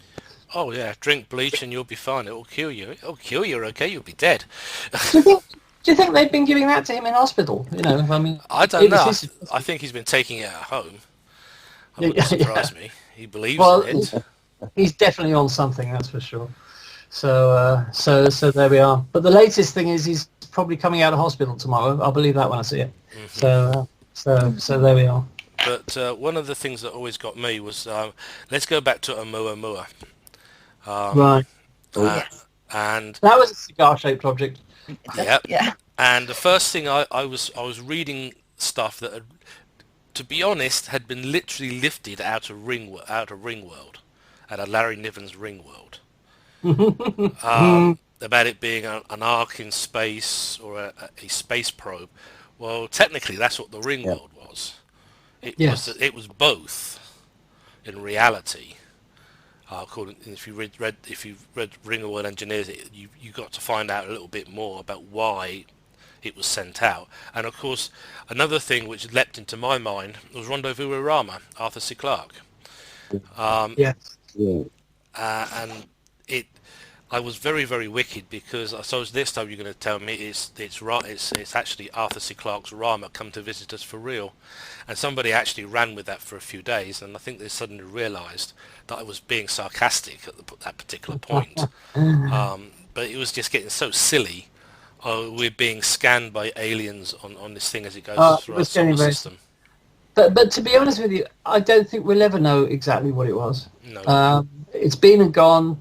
There's no more data to come. That's it. All the data we have is all the data we're going to get on it. And lots of ideas, lots of theories, but nobody really knows what it is. But as ever, aliens should be the very, very, very last thing on the list that we should even consider. Oh, absolutely. And to be honest, if there are, if I say if in 22 meter high capital letters, there are such things as aliens with intelligence, we're probably quarantined. We are a very nasty, aggressive young species, and the last thing they want is contact with us, unless of course they want us for cannon fodder. But that's a different story. Yeah. I don't think. Many scientists have said if there is life elsewhere in the universe, most of it is going to be microbial. The instances of higher forms of life will probably be very, very few and far between. But even microbes on Venus, can you think of the implications of that? I mean, it's staggering. If life has arisen on 2 planets in the same solar system, the universe must be absolutely teeming with life. And that is the fantastic potential of this story about the possible Venusian phosphine. I don't think it would, if it were proved to be life in the clouds of Venus, I don't think it would have much of an effect on society. I think people would say how interesting for a few days and then go back to their normal lives, which, to them are far more important. I don't think the majority of people would even blink, to be quite honest. I do have to wonder how many billions of years have we missed it because they've come and gone, or how many billions of years in the future is other life. I don't think we'll ever know, because I don't think we'll actually get to contact it. No, not in our lifetime, certainly. Certainly not. No. And as I say, we are a very nasty, aggressive species. And we rightly should be quarantined from the rest of the galaxy, at least until we grow up a bit and take better care of what we got. I totally agree. We're just we would just not be good companions in the galaxy, would we? We really wouldn't. We'd always be on the make, always looking for an angle, you know. Oh yeah, the Ray Winstones of the future, yeah. Yeah. You can never have too many Ray Winstones, let's be honest. Oh yeah. So yeah, he's a hero of mine. Well, we were discussing Mars. Let's go back to Mars for a bit, and then we're going to get you onto black holes, because you know what, I don't unless you've got a pressing engagement, Andy. We can go for as long as you're willing. I don't think I have. I'm going to have to put my daughter to bed shortly, but that'll only take a few minutes, so you can speak amongst yourselves. So as I say, Mars is very brightly in the east at the moment. In fact, I do remember on local radio, people panicking about very, very bright Venus, this bright spot in the sky. It seemed to move according to them. Well, I was heading towards Milton Keynes. It wasn't moving for me. And I just called in to the local station, "It's Venus, you idiot." Didn't go down very well. But then again, I had a very good teacher in how to be blunt about things astronomical. But anyway, it's great because every 2.2 years it gets nice and close to us, and then it gets nice and far away. But if you've got a telescope and you can get some clear skies, it's well worth a look. And of course, they've discovered water on Venus. Yes, we found it on the moon, which was a big shock to everybody in the polar craters, particularly at the Aitken Basin. That is a huge reservoir of water. And of course, there's other items there, chemicals, which we can use for space travel. Helium, hydrogen, it's all there, waiting to be tapped. But there's just one slight fly in the ointment that came up this week. Do you remember Chang'e, the first Chinese, well, the first probe to land on the far side of the moon? Yeah. Believe it or not, nobody had ever measured systematically exactly how radioactive the surface of the moon is. The only effort that had ever been made was the radiation dosimeters worn by the Apollo astronauts on the moon. But those readings would only been of interest if they exceeded safety limits, and they never did. So the data about those was never published, and nobody ever got to know exactly how radioactive the moon is. Chang'e's done the measurements, and it turns out the surface of the Earth is 200 times more radioactive than the Earth is. Or to put it another way, it's 10 times the radiation dose you would get flying between New York and Frankfurt. And so this really would make working and living on the surface of the moon for long periods a little bit dangerous. But again, this is an engineering rather than a fundamental problem. So I'm sure that we can find ways of getting around it. But it was a big shock to many, I think, to find that the moon was so radioactive. And it makes sense because the sun has been raining protons and other radioactive particles down on the moon for billions of years. So of course it's going to be radioactive because these, many of these particles have enormously long half-lives. So it's no surprise, but I think a lot of people were shocked at just how radioactive the moon is. And of course you've got fuel, radioactive fuel, thorium, available. So you could technically use a nuclear power drive for a spacecraft to go out into the solar system. So again, there is pluses and minuses. And of course, the Chinese solved a problem NASA really couldn't be bothered to look into. How do you communicate with a space probe on the far side of the moon? Very simple. You do what you do on Earth. You use a geostationary satellite. In fact, and they did it. They proved it. They actually gave all the radioamateurs around the world the ability to access it, take a photograph of the moon from this satellite, and then have it sent back to you on the Earth. And that was something that the Western space agencies certainly didn't think worthwhile. But it was such a coup, publicity-wise, for the Chinese. The fact that they proved that yes, you can communicate with the far side very easily, and of course you can get free publicity out of it by allowing radio amateurs to set up pictures. So obviously quite a few radiometers with the large Yagi arrays, which I don't have anymore unfortunately, could literally beam to the moon and have a picture beamed back, and they can then reconstitute it in their computers. Ah, that's amazing. That's amazing. Ladies and gentlemen, will you excuse me for just a couple of minutes? I'll be right back. Yeah. Okay. But it really does surprise. It's really surprising that there's technological answers that are just sitting there waiting to be discovered. I was just thinking now what Andy said about the radioactivity on the moon. You know, the way they've been planning on, they'll have these, you know, artist impressions we've seen of little modules, and they were going to use the moon's own surface, like the regolith, as a cover for the modules, and that was to protect them from radiation, from cosmic radiation. But if the regolith is actually radioactive itself, well, then they're going to have a stronger casing, a different casing. Well, yeah, but if you go away from using metal causes secondary radiation. Like one of the things that they're discussing for long-term space travel is a polyethylene tank full of water. You can go into there in a suit. The water stops all the really bad secondary radiation, which would be a threat to the astronauts. So during a solar flare,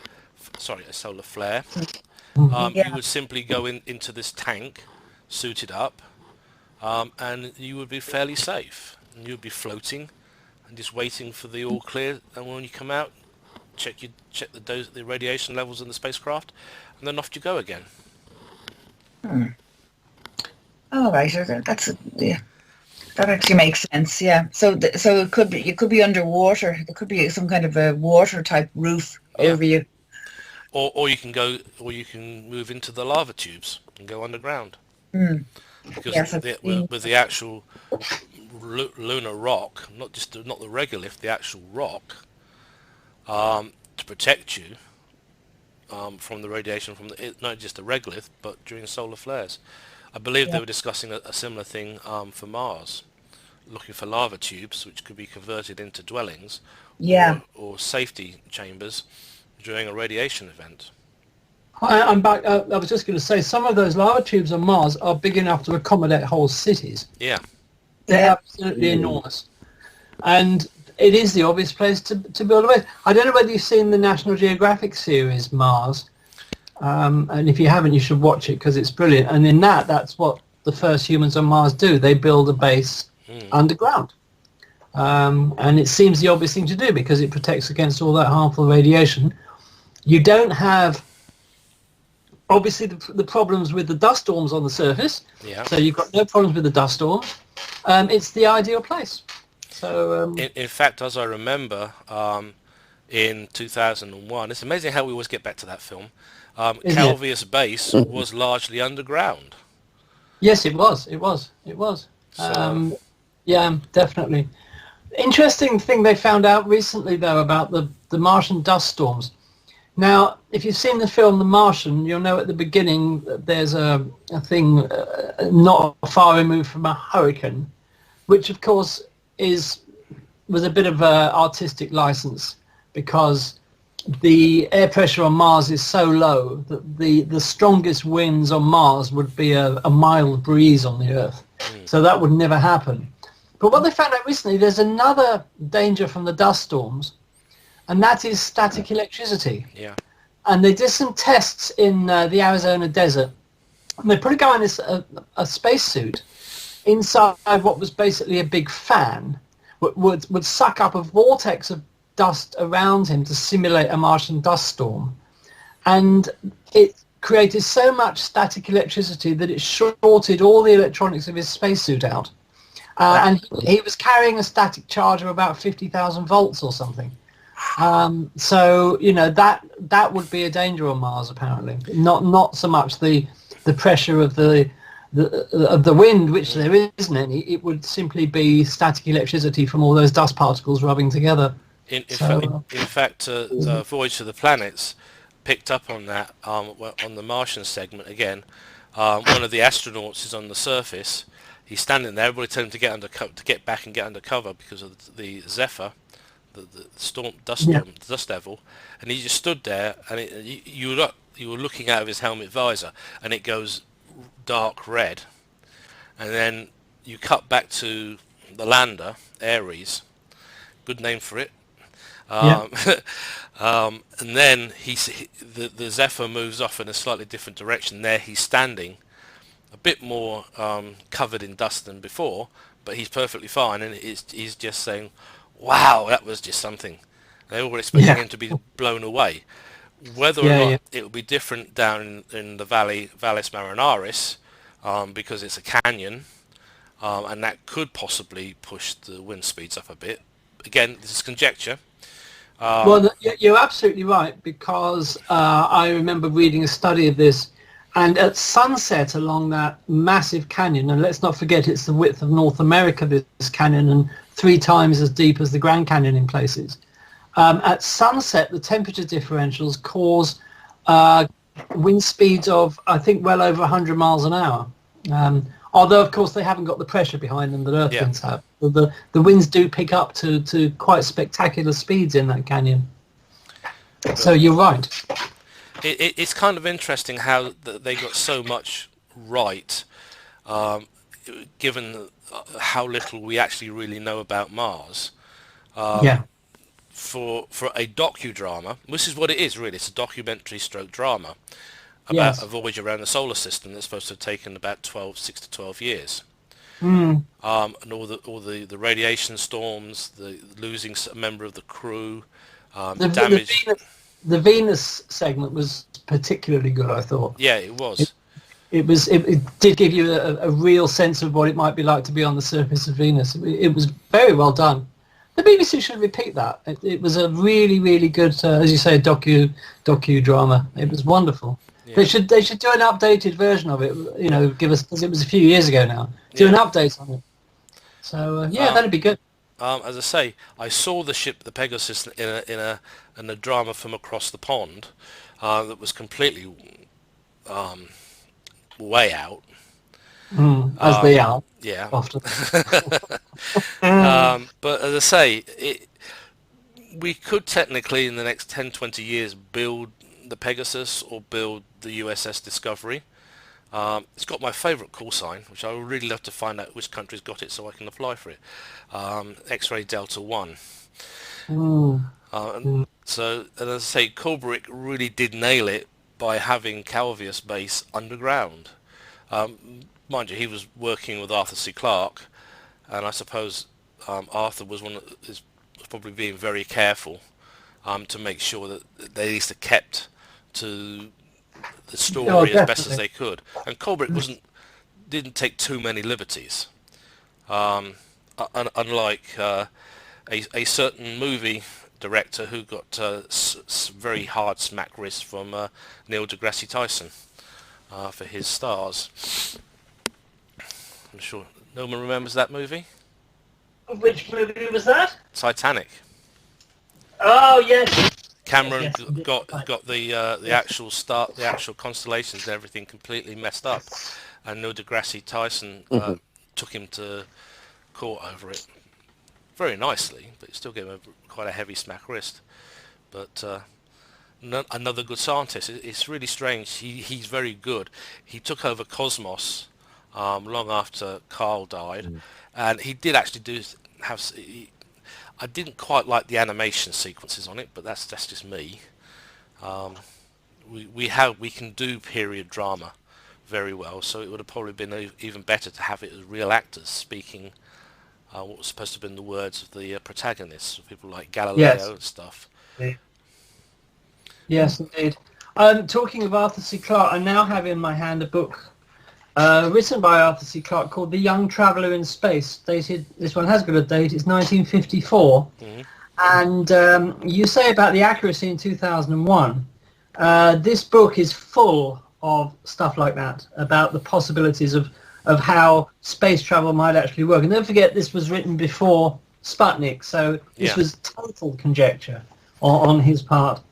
But it's an amazing book, and I quite often read this again And again, the images in it, there's this lovely needle-shaped spacecraft, again, with 4 fins, refueling at an orbiting refueling ship, shaped like a globe, a circular one, with the astronauts doing spacewalks and all this stuff. And, I grew up on all this stuff, and to see this all coming true now, as I said, for me, is just absolutely fantastic.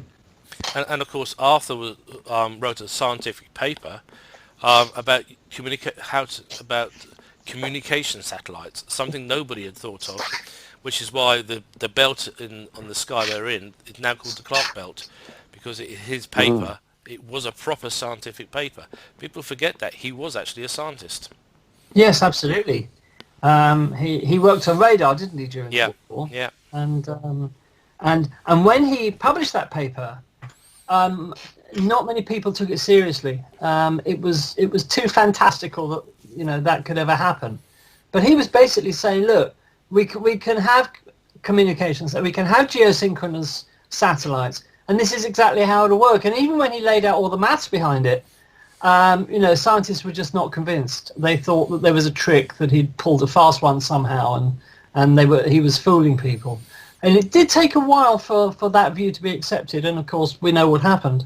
Yeah. And he was one of those true visionaries that only comes along every so often. May he rest in peace. But we won't see his like again either, I don't think. No. And that was the nice thing. When he wrote a story, he made sure that his facts were, at least, even in a futuristic science fiction setting, he made his science plausible. Yes, it was all stuff that could happen. Yes, indeed. And I guess somebody like Elon Musk is the natural successor to Arthur C. Clarke in terms of his vision. It's a slightly different field, because Elon Musk is an engineer. And I suppose Clarke was an engineer in a way, because he did work on radar, a slightly different type of engineering. But they both had this immense vision for the future by seeing, with current technology and indeed future technology, what will be possible. That it's not going to be space travel like it is with the nonsense of Star Trek and Star Wars and all of that. It's space travel will never be like that. And I was thinking that only a few days ago, because SpaceX have had 2 scrubbed launches this week. And Elon Musk is getting a bit upset, and he's going down to the Cape to sort it out. He's told his staff, and whoa, watch out, Elon's coming. Because he's, apart from anything else, apart from the owner of SpaceX, he's the chief engineer, of course. And he's worried that the facilities at the Cape Canaveral, this is obviously, they're getting too old, and they're not up to the job of launching rockets anymore. The United Launch Alliance Delta launch failed again this week for the 4th time. It's the 4th time they've failed to get it off the pad. That was a hardware scrub. Yeah, that's true. Yeah, but the pad that it is going to launch from was built in 1954. 1964. Yeah.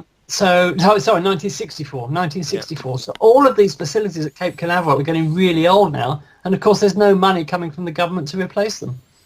So there you are. But anyway, in terms of visionaries, Clarke definitely was the visionary of the 20th century in terms of spaceflight, along with Wernher von Braun, I suppose. Yes. Have you read his Project Mars book? A long time ago. Yeah, wonderful from what I remember. Yeah, absolutely. I'll be honest, most of Zubrin's ideas, I really think, came from Project Mars. Possibly, yeah. But I mean, I don't think any one person can really lay claim to them, because they're just common sense, really, aren't they? They're just common sense stuff that it may take somebody to have that eureka moment and think, well, why do we do it like that? But when you look at what Wernher von Braun and Zubrin are saying, yes, it's perfectly common sense. These things are all doable. It just takes the will and the money to do it. There's no transgression of physics involved anywhere along the way. They're just good ideas. Sorry, I almost did my impression. Yeah, can I change the laws of physics? Yeah, well, don't give up your day job. So in terms of visionaries, Elon Musk is the one we've got at the moment. I just don't like his internet satellites, that's all. Well, he actually sent a tweet out this week when somebody, I think it was the Everyday Astronaut or somebody, asked about, the fact that he's had to scrub a Starlink launch, and they got onto the subject of Starlink. And he actually said, in the very near future, Starlinks will become very difficult to see in the sky because we are working closely with the astronomical community to make sure that their science is not affected. So it's not, as some people are portraying, that he doesn't care. I think he really, really does, and I think he realizes he made a mistake not talking to the astronomers before he started sending these things up, or at least not talking as much as he should have done. Yeah. But I think he really, really intends to solve the problem, and I think that's good.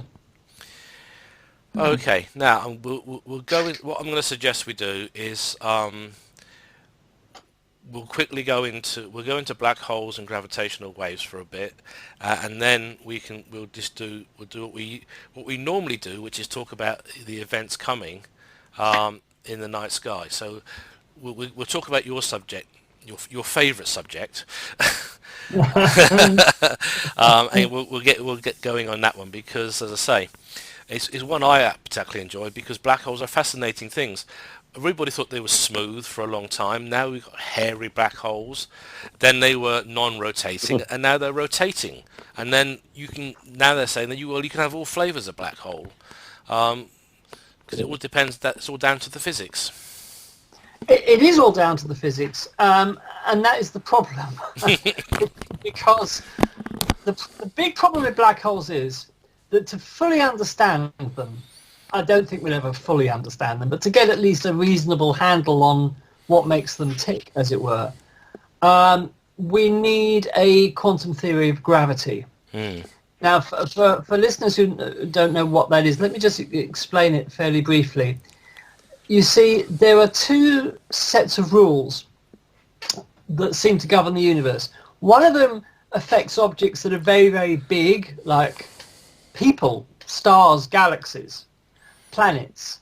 And this is Einstein's theory of relativity, which we know is correct. It's been put to the test literally countless numbers of times. There was an announcement this week that the black hole in M87, new observations of the data have revealed another proof of Einstein's relativity, yet another one. So there's no doubt that relativity works, it exists, job done. On the other hand, at the level of subatomic particles, the realm of the very tiny as against that of the very big, there's another set of rules that governs how they behave, and that's known as quantum mechanics.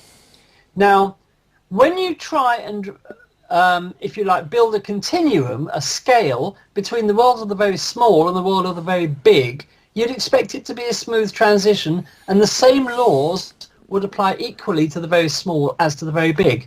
The problem is that quantum mechanics and relativity just will not talk to each other. Whenever you try and introduce the equations of quantum mechanics into general relativity, the equations run off into infinity, and vice versa. Now, in science, when an equation, the result of an equation runs to infinity, it's a surefire indicator that you have gone wrong somewhere. Because in our universe, infinities can't really exist. Everything has to have a quantity, a measurable quantity. So if an equation goes to infinity, scientists think, oh, we've done something wrong. The problem is they cannot find where the problem is. And inside a black hole, conditions are so extreme that the physics and the mathematics that we know applies to the universe, whether it's on the realm of the very small or the very big, just ceases to apply. It does not apply at the center of a black hole. To understand exactly what goes on there, we're going to have to unify the very small with the very big. And the trouble is we don't know how to do that. And Einstein worked on this problem in the last years of his life when he was at the Institute for Advanced Studies in Princeton in America.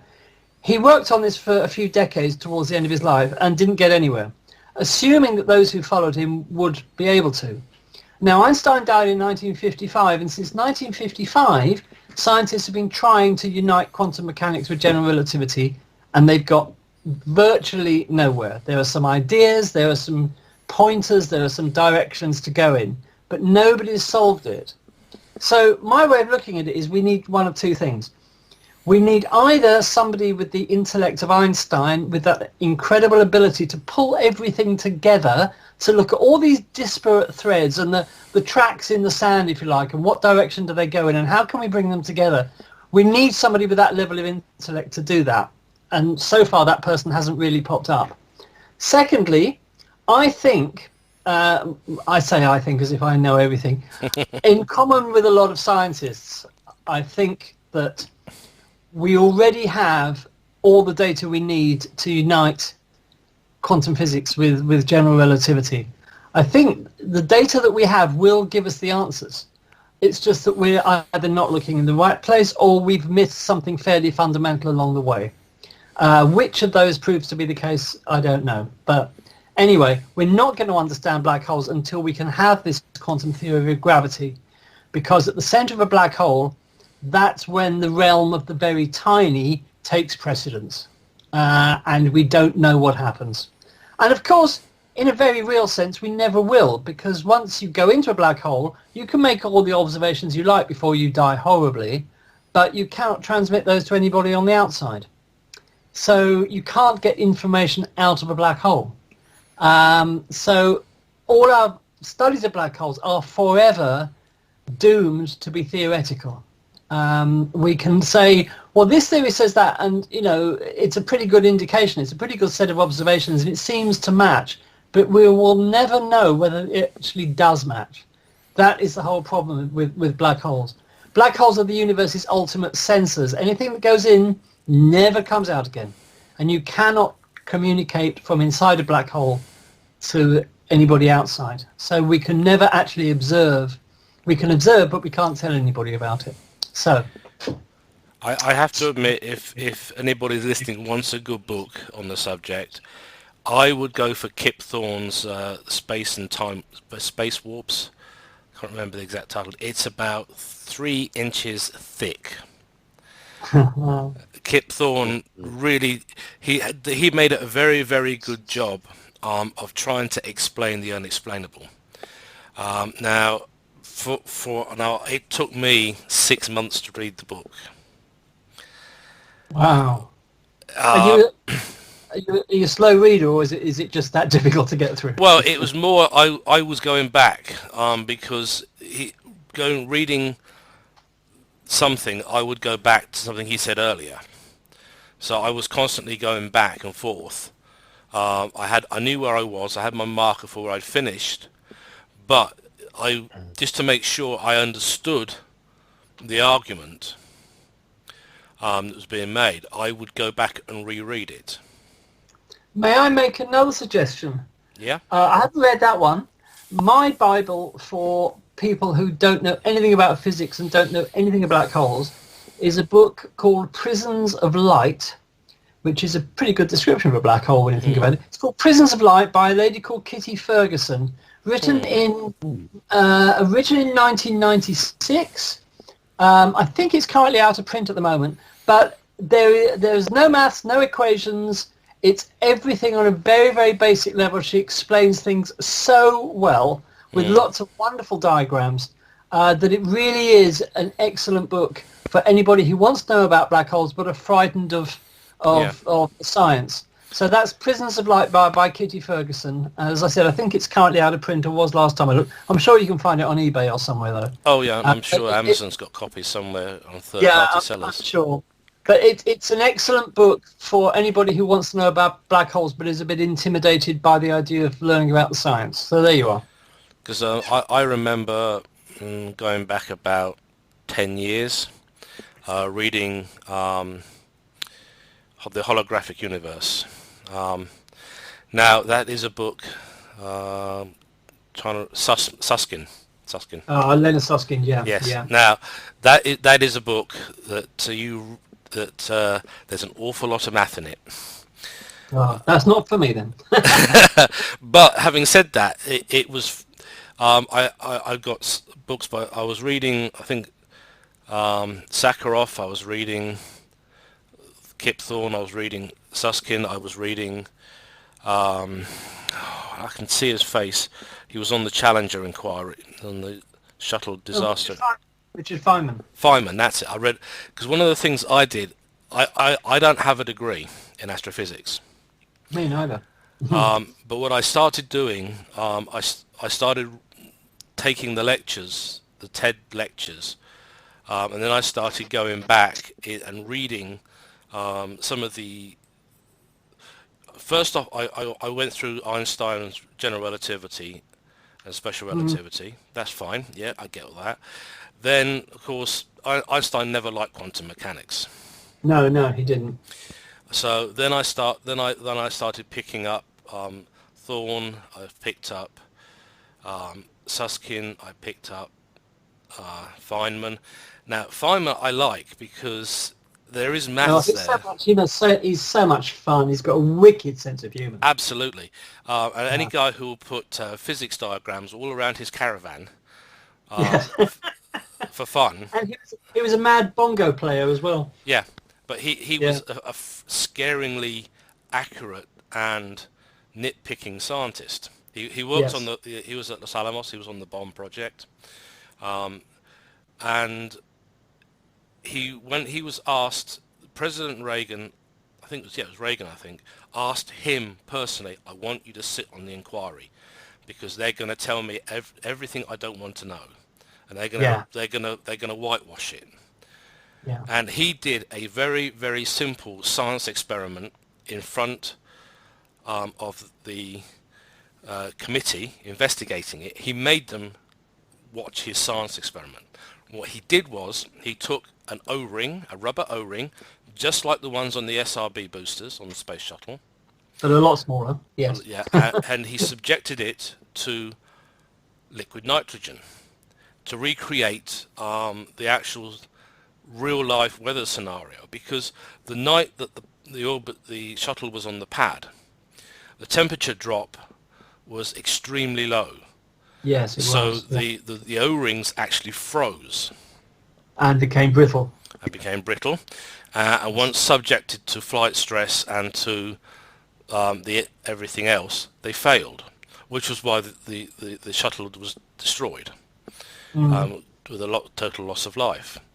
And he took the O-ring out of the liquid nitrogen and then hit it with a hammer. Not very hard, and it shattered. Yeah. And they said, this is what killed the astronauts on the space shuttle. It wasn't something they did. Yeah. It was purely because we are getting complacent. We are not looking at what our materials are doing and what they're subjected to. And it also showed rather nicely that none of the NASA workers were to blame. Yeah. It was purely the fault of management who had made the decision to fly when they should not have done. Yeah. And so I think there was a huge sigh of relief at those poor people who worked on the challenge, worked on that launch, the ground crew. They must have been absolutely petrified that it was they who had done something wrong. Yeah. You would be, wouldn't you? Yeah. But Richard Feynman basically said, no, look, this is what happened. The shuttle should not have flown. It was below the safe operating temperature, and it should never have flown. And you're right, it was a very simple experiment, but I remember seeing the film of that when he actually did it. It was on the news, and the look of shock on people's faces that such a simple experiment could demonstrate exactly what had happened. And it was an amazing moment. It was a truly amazing moment. And he's another scientist who is greatly missed for his incisiveness as well. And the thing was, they didn't want to put that into the report. No. But he said, look, the only way you're going to get your report signed by me, because if I don't sign it, it doesn't happen. And you can't gag me because I've got the president protecting me, which he was pretty much. He was put there by the president to make damn sure the truth came out. And of course, because it had been filmed by the media, there was no way they could turn around and pretend it hadn't happened. Exactly. So it went into the report. It was agreed that this was the cause of the shuttle disaster. And then they looked at the whole thing again. I don't like the idea of SRBs. They are prone to being damaged, even in a slightest manner, and they're fickle, and they're using them again on SLS. Yes, slightly modified shuttle SRBs. Yes. Yeah. And it's crazy. It's absolutely crazy. Well, they were using shuttle engines as well. Yeah. And I think I fully expect the SLS to be cancelled. I really do, because I think if SpaceX can get their Starship into orbit and perform several successful orbital flights, I think everybody will turn around and say, "What the hell is the SLS for?" When this rocket can do it, you know, Well, and at a fraction of the cost. Yeah. The SLS has had, according to current estimates, somewhere between 20 and 22 billion slung at it. It's been in development for 10 years. It's using ex-shuttle parts, and it's yet to fly. And SpaceX's Starship was not in existence a year ago. They've already done 2 test flights, and they've got an orbital flight coming up probably before Christmas. So, you know, this just goes to show. Plus, SpaceX's Starship is totally 100% reusable. The SLS will dump vast quantities of metals and toxic materials into the ocean again every time it flies. And the cost of getting the Starship into orbit, well, forget the cost of getting into orbit. The cost of the launch, each SLS launch, it's estimated is going to cost $100 million just for the launch. The Starship, once it's fully up and running and fully taken advantage of, the cost of each launch is going to be $2 million. I mean, what more can you say? The SLS is a dinosaur. It's jobs for the boys. It's Boeing and Lockheed cornering the market and keeping a project going for as long as possible with no tangible benefits. They've got this. They have these contracts, don't they, with the government, the aerospace companies, that if they run over time or over budget, NASA has to pick up the tab for it. And they have no incentive to do work within budget or in time. They've got their jobs, and they just keep the whole gravy train rolling as long as possible. And in this particular case, it's been rolling for 10 years, and it's still rolling with no flight in sight. So there you are. Anyway, we were talking about black holes. The other thing, of course, is gravity waves. Yes, gravitational waves. Predicted by Einstein. Fascinating subject. It's come to a bit of a halt at the moment because both the LIGO Gravitational Wave Observatory and the European Virgo Observatory, they're both closed for upgrades at the moment. They plan to go back online next April for the next observing run, which will be another year. This year's observing run was cut short by the pandemic, but it only finished about a month early in the end. Some stunning discoveries have been made already. I remember the famous GW 170817, which was the collision of 2 neutron stars. That was the first true astronomy multi-messenger event, and by that I mean it was an event that was looked at across the electromagnetic spectrum, plus in gravity waves, which are not on the electromagnetic spectrum. And we've seen some amazing things, but it's a science that's only 5 years old. It's already delivered so much. It's observing events that we cannot observe any other way but through gravitational waves, and it's incredibly exciting. And my connection to that, if I might just tell you a tiny little story. Go. In my youth, I worked in Dixon's in Cardiff, and I used to run the business centre. Before they had PC World, they used to sell computers to small businesses from within the Dixon stores. And I was managing the little business centre in there. And a guy came in one day, and he and I just got chatting. And it turned out that he was working on the mathematical research behind a gravitational wave detector. This would have been 1987. And his name was Dr. Schutz. Sorry. And I have to be careful how I say that. And we just got talking, and I found it fascinating. And he was telling me all about the plans for what would later become LIGO.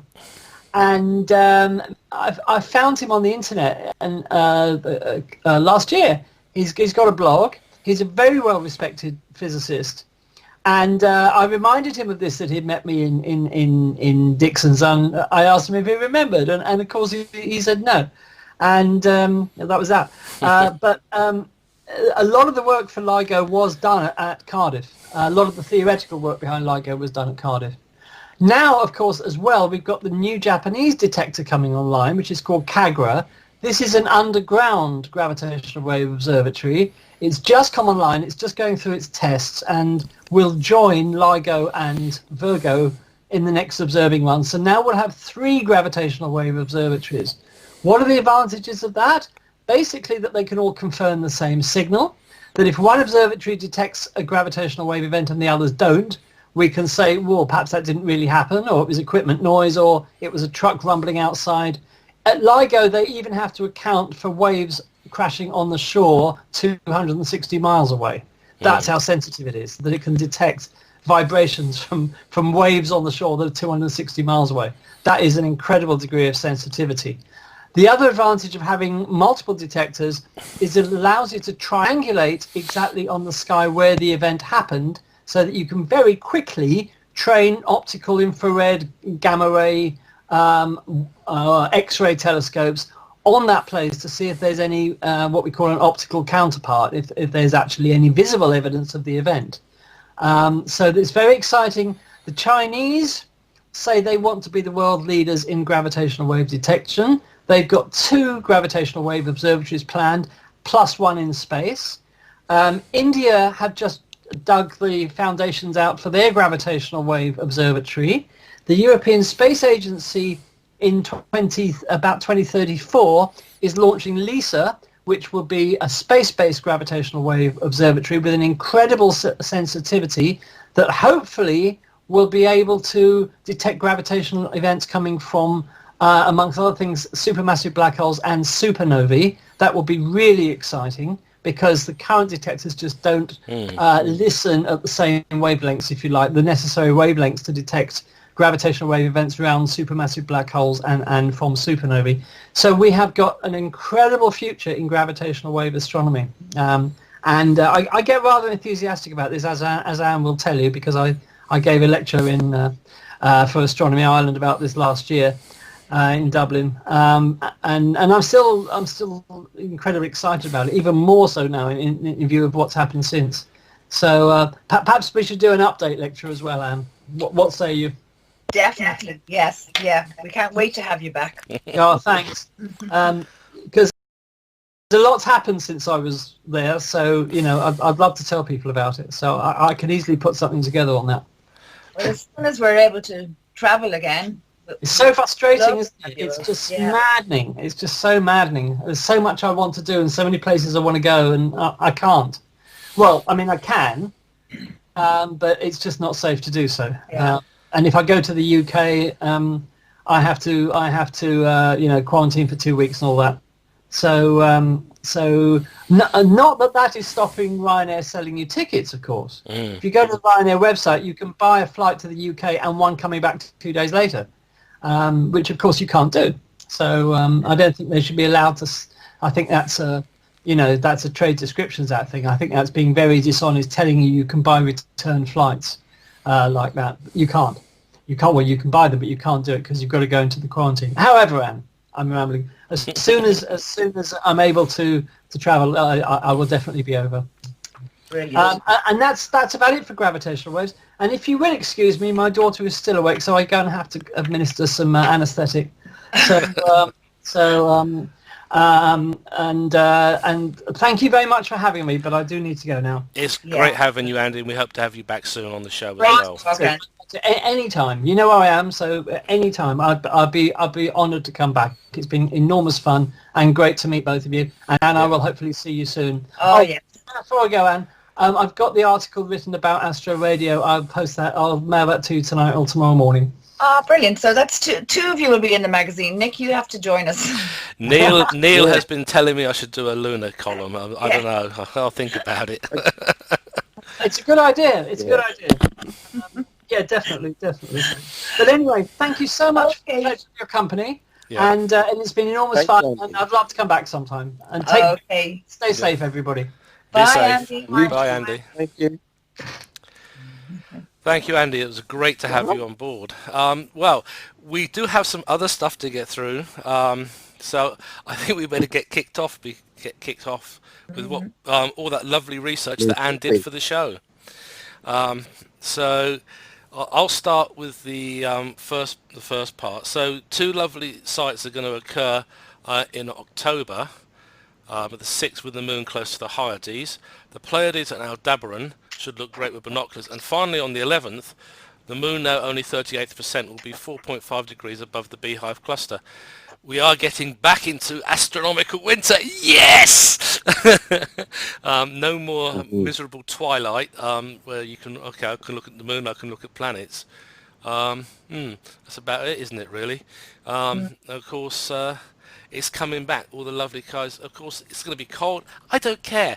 I've spent nearly 20 years in upstate New York. 6 foot of snow is normal in the winter. If you want to go out observing, you have to wrap up gloves and everything else on.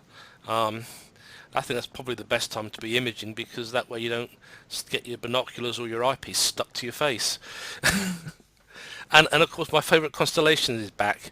Orion is coming back slowly into our skies now. Quite enjoy that. It's always a sight. Betelgeuse is back to normal, so pretty much. So that's one scare over. I'm glad it didn't go supernova or anything. It's been a nice sight, but it would have been a bit sad because Orion wouldn't look quite the same afterwards. Same anymore? No. No. So who wants to go off with the full moon, blue moon? Oh, well, I think I had. Was it me? Is it okay? Well, normally the full moon in September it's around the autumn equinox, which is around 21st, 22nd of September, and it's always called the harvest moon. But this, obviously, because it's the time of the harvest, this year the full moon was on the 2nd of September, and it was called the corn moon. So the next full moon went into October, the 1st of October. So it was called the harvest moon. A bit confusing. Now this month, because it started on the 1st, at Halloween, at the end of the month, we'll have a second full moon, which is called a blue moon. And it will also be called the hunter's moon. So it's got 3 names: the blue moon, the hunter's moon, and the Halloween moon. So that'll be on Halloween. So obviously a blue moon is not a blue moon. It's just called a blue moon because it's a rarity. And you get your expression once in a blue moon from that. And it's just when there's 2 in the month. I don't know where the actual blue bit originated. If anybody else knows, no. I think it because 2 moons in the same month isn't a regular thing. So I think that's where it came from. But the name, the colour blue, it's nothing to do with the colour. Not really, no. But it was due to the fact it's unusual to have 2 full moons in the same month. That's how I've always understood with it. Yeah, that's what a blue moon is, but it doesn't actually. It's not blue. If anyone's looking for a blue moon. And then Saturn and Jupiter have been in the skies. They're going a little lower now, but they're also getting closer. We'll be still able to see them. Saturn is kind of going down around 11 o'clock now. But Jupiter, they're approaching each other. And when it comes to December, they will actually be really close apart. They'll actually be only like a degree apart. They'll look like one star. It's going to be amazing. We've already done everything about Mars, haven't we? Apart from that, it'll be the closest it'll be like at opposition. Yeah. On the 13th, I think it is. Yeah. Of this month. So, and then the other planets, Mercury will be visible the next few days, but just when the sun has gone down. Not very easy to see, and you have to be careful because it's so close to the sun it could damage your eyes. And then Venus is the morning object at the moment. It's coming up around 4 o'clock in the morning, and because we're having the longer nights, which you just mentioned, Nick, it will be visible for a long time. I'll see it right until sort of just before sunrise, really. Any more planets that I have? I think that's all. Yeah.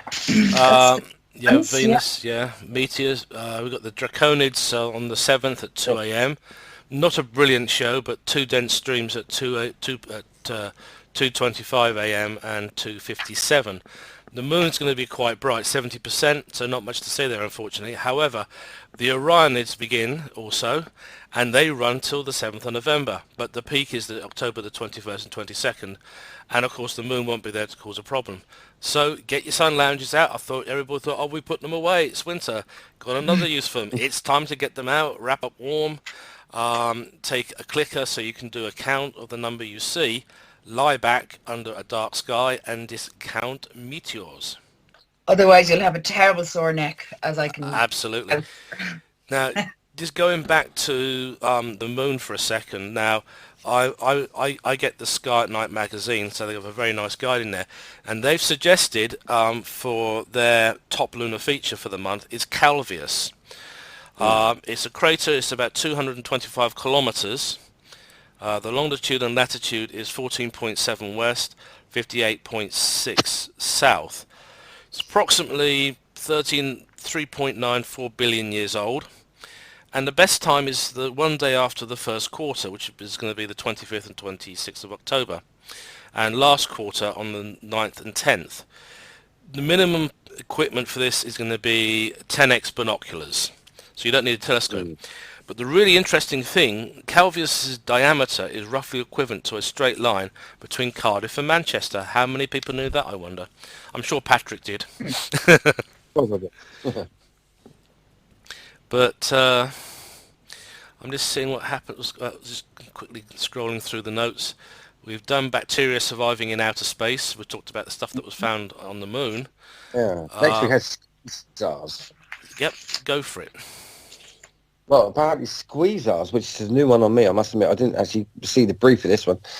These are the fastest ever stars seen in the Milky Way black hole.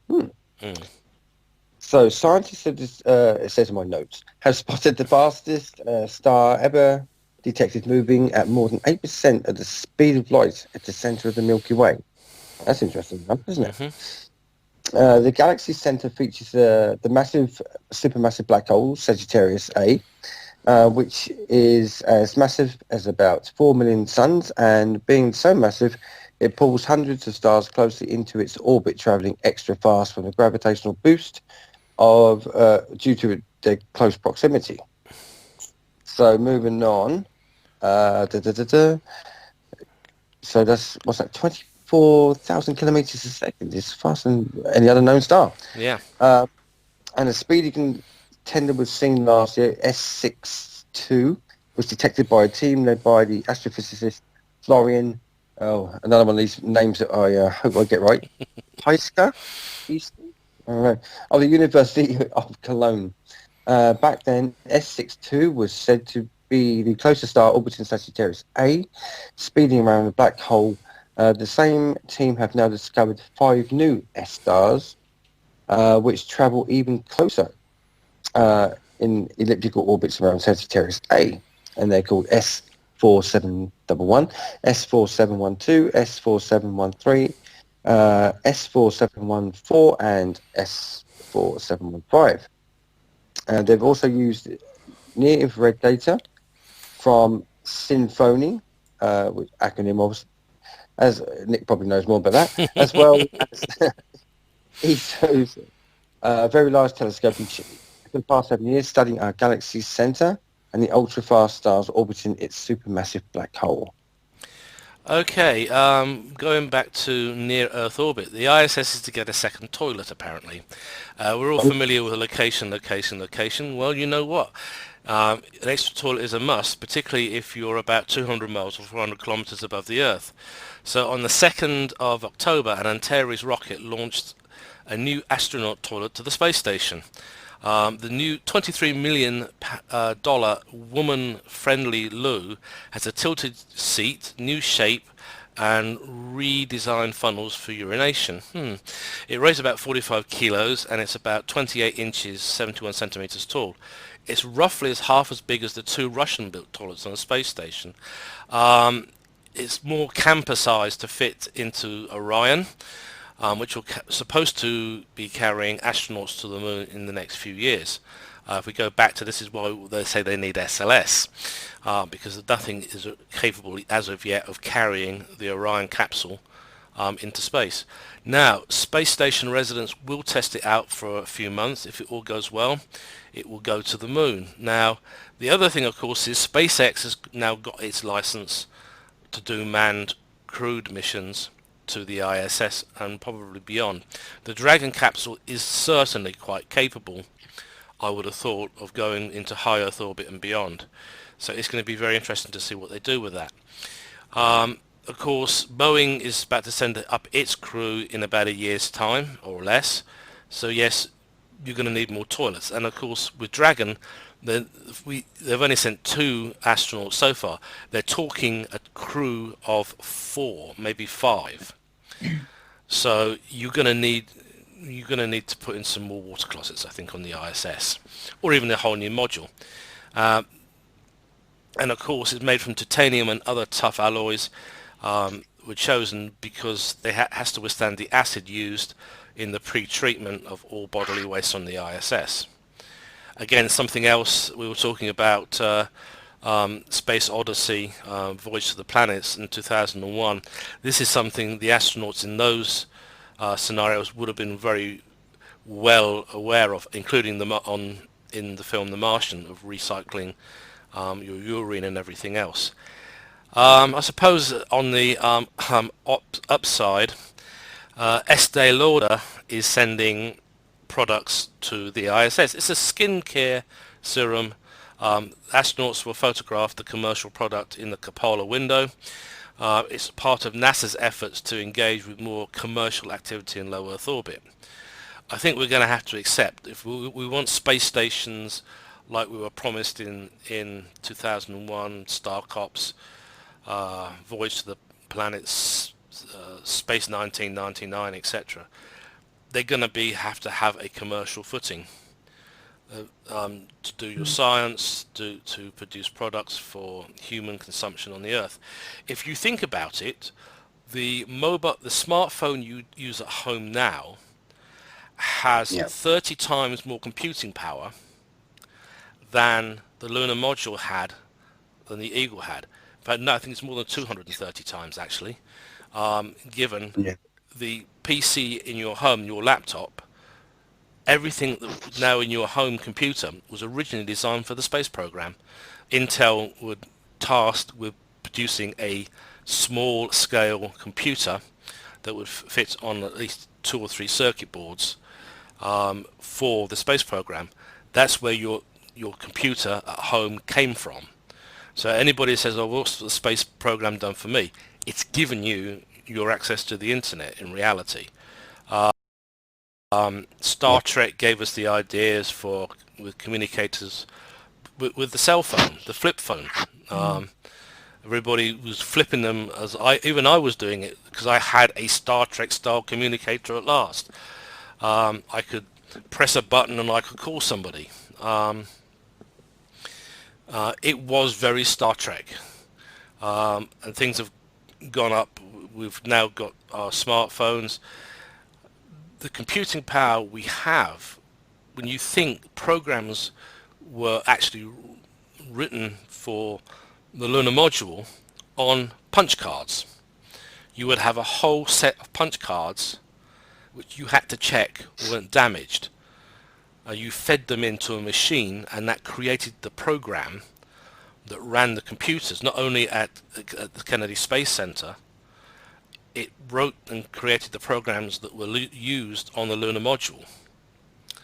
So when you think how quickly from the 1960s, basically Intel produced a computer that was the size of a modern laptop that could go into a spacecraft that was going to land on the moon, lift off, go do a lunar rendezvous with the command module, dock, and come home. Everything had to be miniaturized. Originally, the earliest computers were valves and gears. Things like Colossus and stuff were all valve-based, Variac, all valve-based. So they needed something that was smaller, rugged. The technology on Voyager was transistor logic. Now all the hardware, the TTL hardware that was on Voyager, fits into a postage stamp. That's how far we've come, and this is what the space program really has given us. So if you're saying, well, what's it done for me? Well, your smartphone, all the automation you've got at home, Nappies. nappies, yeah, Nappies were made for the astronauts. yeah, Big ones. yeah. You can't wear a terry cloth in orbit in a spacecraft. You had to have something that could absorb waste products that could be worn for as long as needed, and then disposed of. That's where the disposable nappy that everybody gets from wherever you buy them from today, they are a spin-off of the space program. So is your digital camera. The Teflon in your frying pan was developed by the space program for use on spacecraft for re-entry. People just don't realize just exactly how much they get. So next time you're thinking, what's it gonna do for me? It's gonna give you the next generation of computers, of communications devices. If it wasn't for the space program, the smart watches wouldn't have existed, because we wouldn't have had the miniaturization. And again, this is actually where quantum mechanics is coming into it. We're working on computers that use quantum mechanics to operate, to guarantee that your communications are so secure, even the most advanced government technology would have a devil of a job cracking your conversation and reading a simple message that says you think that the great leader's an idiot. It's all come in various ways.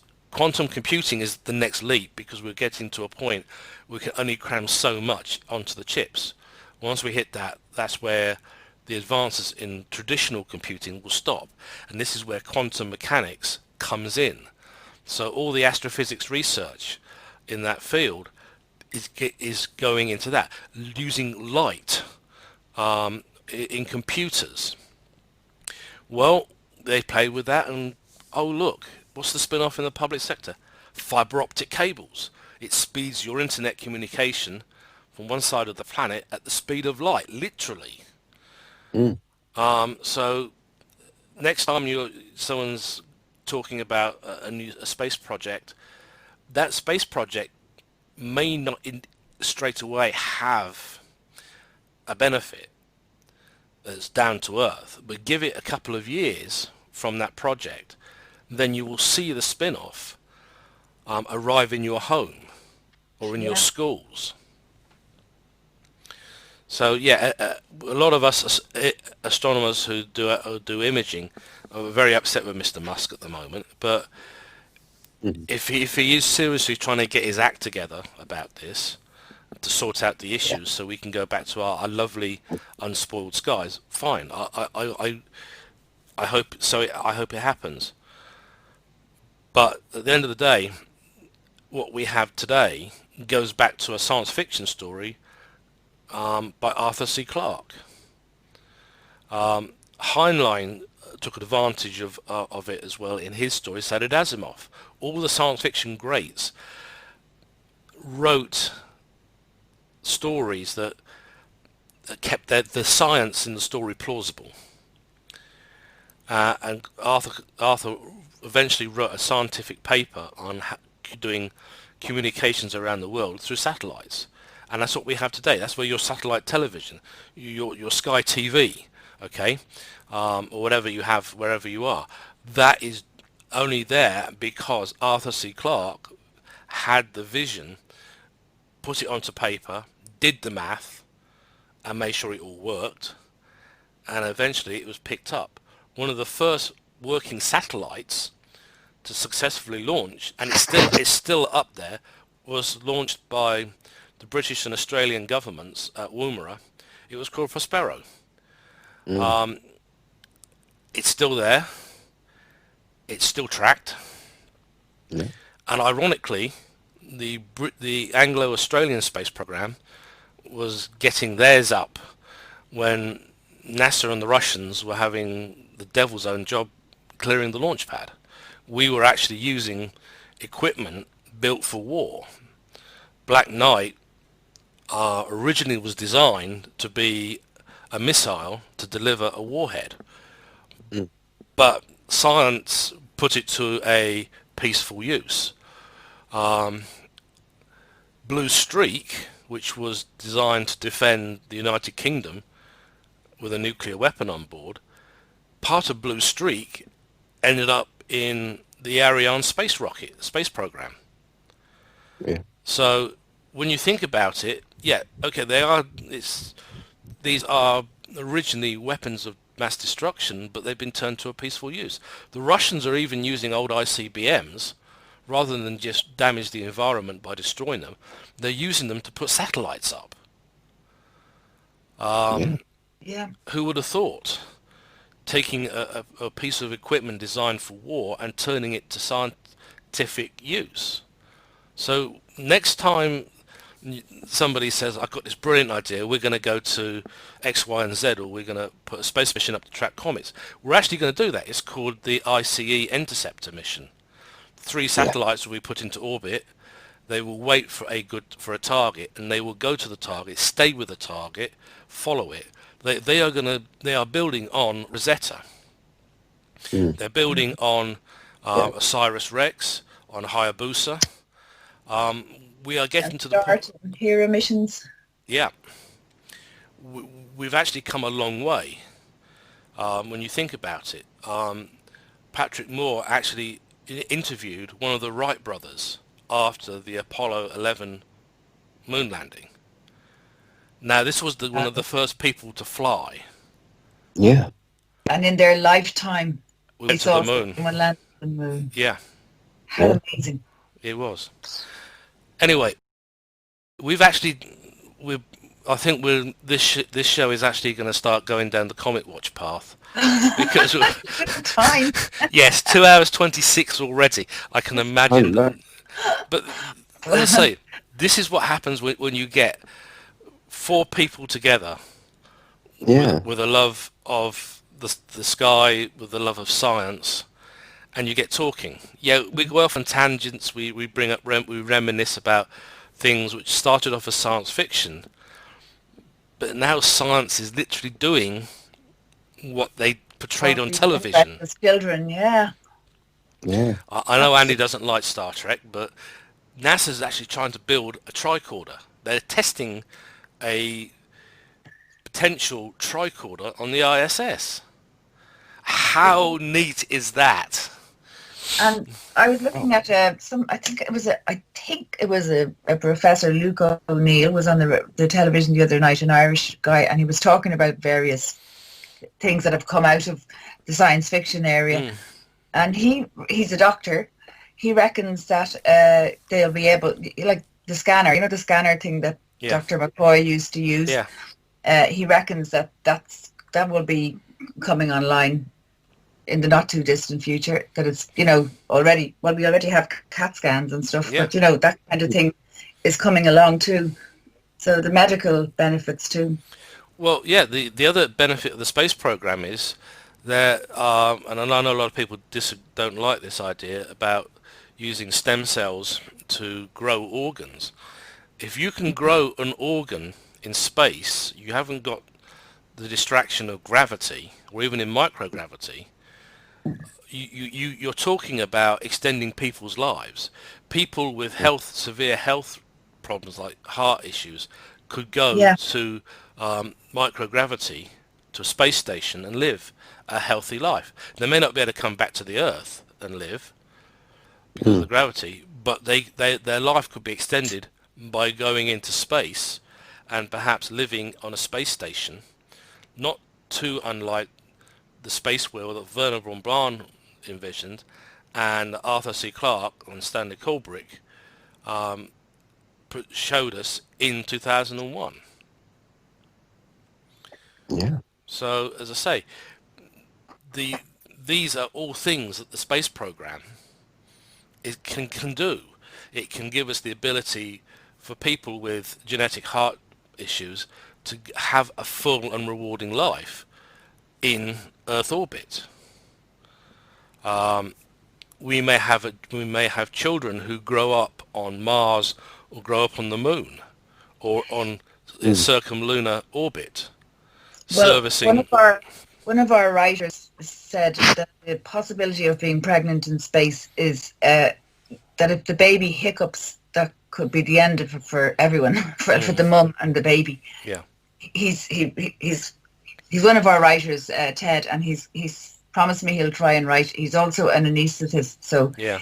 He has that background, and he's going to try and write me what he thinks would happen to for pregnancies in space. Well, perhaps go to a low gravity environment like the Moon. If microgravity, I can see what was being said about having a baby aboard a space station. Maybe the answer is going into a gravity environment, not somewhere special. Yeah. So it'll be for the whole pregnancy, like. Yeah. Well, we'll probably so that's 9 months of some kind of isolation or whatever kind of place you'd have to go to or go back to Earth. I don't know. But who knows? There's all problems to be overcome. And I think the thing is, if we're going to voyage around the solar system, we're going to have to overcome these problems anyway. We're going to have to learn how to create artificial gravity through a carousel on the spacecraft. I think that will probably be what will work. Yeah. But anyway, as I say, we're at 2 hours 30 minutes and nearly 31 minutes. It's been a really great evening. Time has flown. Yeah. Andy was brilliant. Andy's great, isn't he? Yeah. Not quite the Astro Geeks I think everybody was expecting, but you know what? That's the nature of doing a podcast like this, or vodcast in reality. You can start going down avenues from the science that you're talking about. I know Neil knows that I've done that before on other podcasts, on other shows. I think on the Event Horizon we certainly did. We spent about 20 minutes discussing our favourite spacecraft from science fiction. And it's ironic, isn't it? Those spacecraft may actually be becoming science fact. If there's one Jerry Anderson spacecraft I want 0X. Takes off like an aircraft, then once it's at a certain height, goes through the sound barrier, and then shoots off like a rocket. We're going to have that. It's being worked on in the UK. It's got a Sabre scramjet, a Hotel. Yeah. It's being designed as a cargo vessel, but so was the Dragon initially, and now it's become a manned spacecraft. What's to stop them turning Hotel into a manned space vehicle? I'm sure that'll be coming. Yeah. Mm-hmm. But as I say, it's been a great evening. I can't wait to see Rob's face under British Sky at AFM when he sees the length of this show. Can I just mention a book that's just came out on Friday, I think it was. It's going back to the life on Venus or anywhere else. It's called The Biological Universe, Life in the Milky Way and Beyond by Wallace Arthur. And he's Professor Emeritus of Galway University, NUI, the National University of Ireland, Galway. But it's published by Cambridge University Press. And he's goes into the evolution of life here and then the possibility of evolutions of life on other planets. And I haven't read it yet, but it sounds good. Yeah. So The Biological Universe by Wallace Arthur. I think the interesting thing is all the old stuff. Panspermia was poo-pooed and laughed at, and Fred Hoyle and Shandaka got laughed at for it. But it's being revisited because of what we're finding on Venus. Yeah. Suddenly, is it the possibility? You said Vesta, the little particle earlier on. Was that you, Randy? Now I'm getting mixed up. That was Neil. That was Beppu. Vesta and Beppu. Yeah. You see, it's all, it's a very well, active solar system. Things are happening that we don't know about. Yeah. And when we find them, we're so surprised. But yet we Exactly. shouldn't be, because we know, Yeah. dynamically speaking, the solar system is a very, very active place. We've got Yeah. cryovolcanoes on Europa. We've got sulfur volcanoes on Io. Yeah. Who would have thought we'd find volcanism in other places in the solar system? Yeah. Exactly. Yeah. It's amazing. It's just such a great. The topic is so huge. Astronomy, isn't it? Yeah. Yes. You can go anywhere. That's what happened to us. Well, I think one thing you can safely say about astronomy is it's like tonight's show. It takes you down very interesting and unexpected avenues. Yeah. Exactly. Yeah. Certainly does. Oh dear. But as I say, it's been quite good fun tonight. As I say, I think with this, I think this is only it's the third show. It's only the third show, and Yeah. yet we're getting guests on who can really express and love to go into interesting places with the science. So no, we are a bunch of geeks, and we go everywhere. If it's to do with astronomy and space, we're going to stick our noses into it and have a look around, aren't we? Yeah. And next month, hopefully, we're going to have David Moore, who's my editor, the editor of Astronomy Ireland. And you have to ask him if he's related to Patrick Moore. So, yeah, he's a great speaker too. He's like Andy, absolutely passionate about astronomy. So he'll have plenty to talk about. Another long show, folks.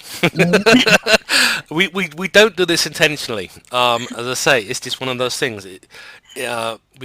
We kind of originally we were going to start out with what's on in the sky at the moment.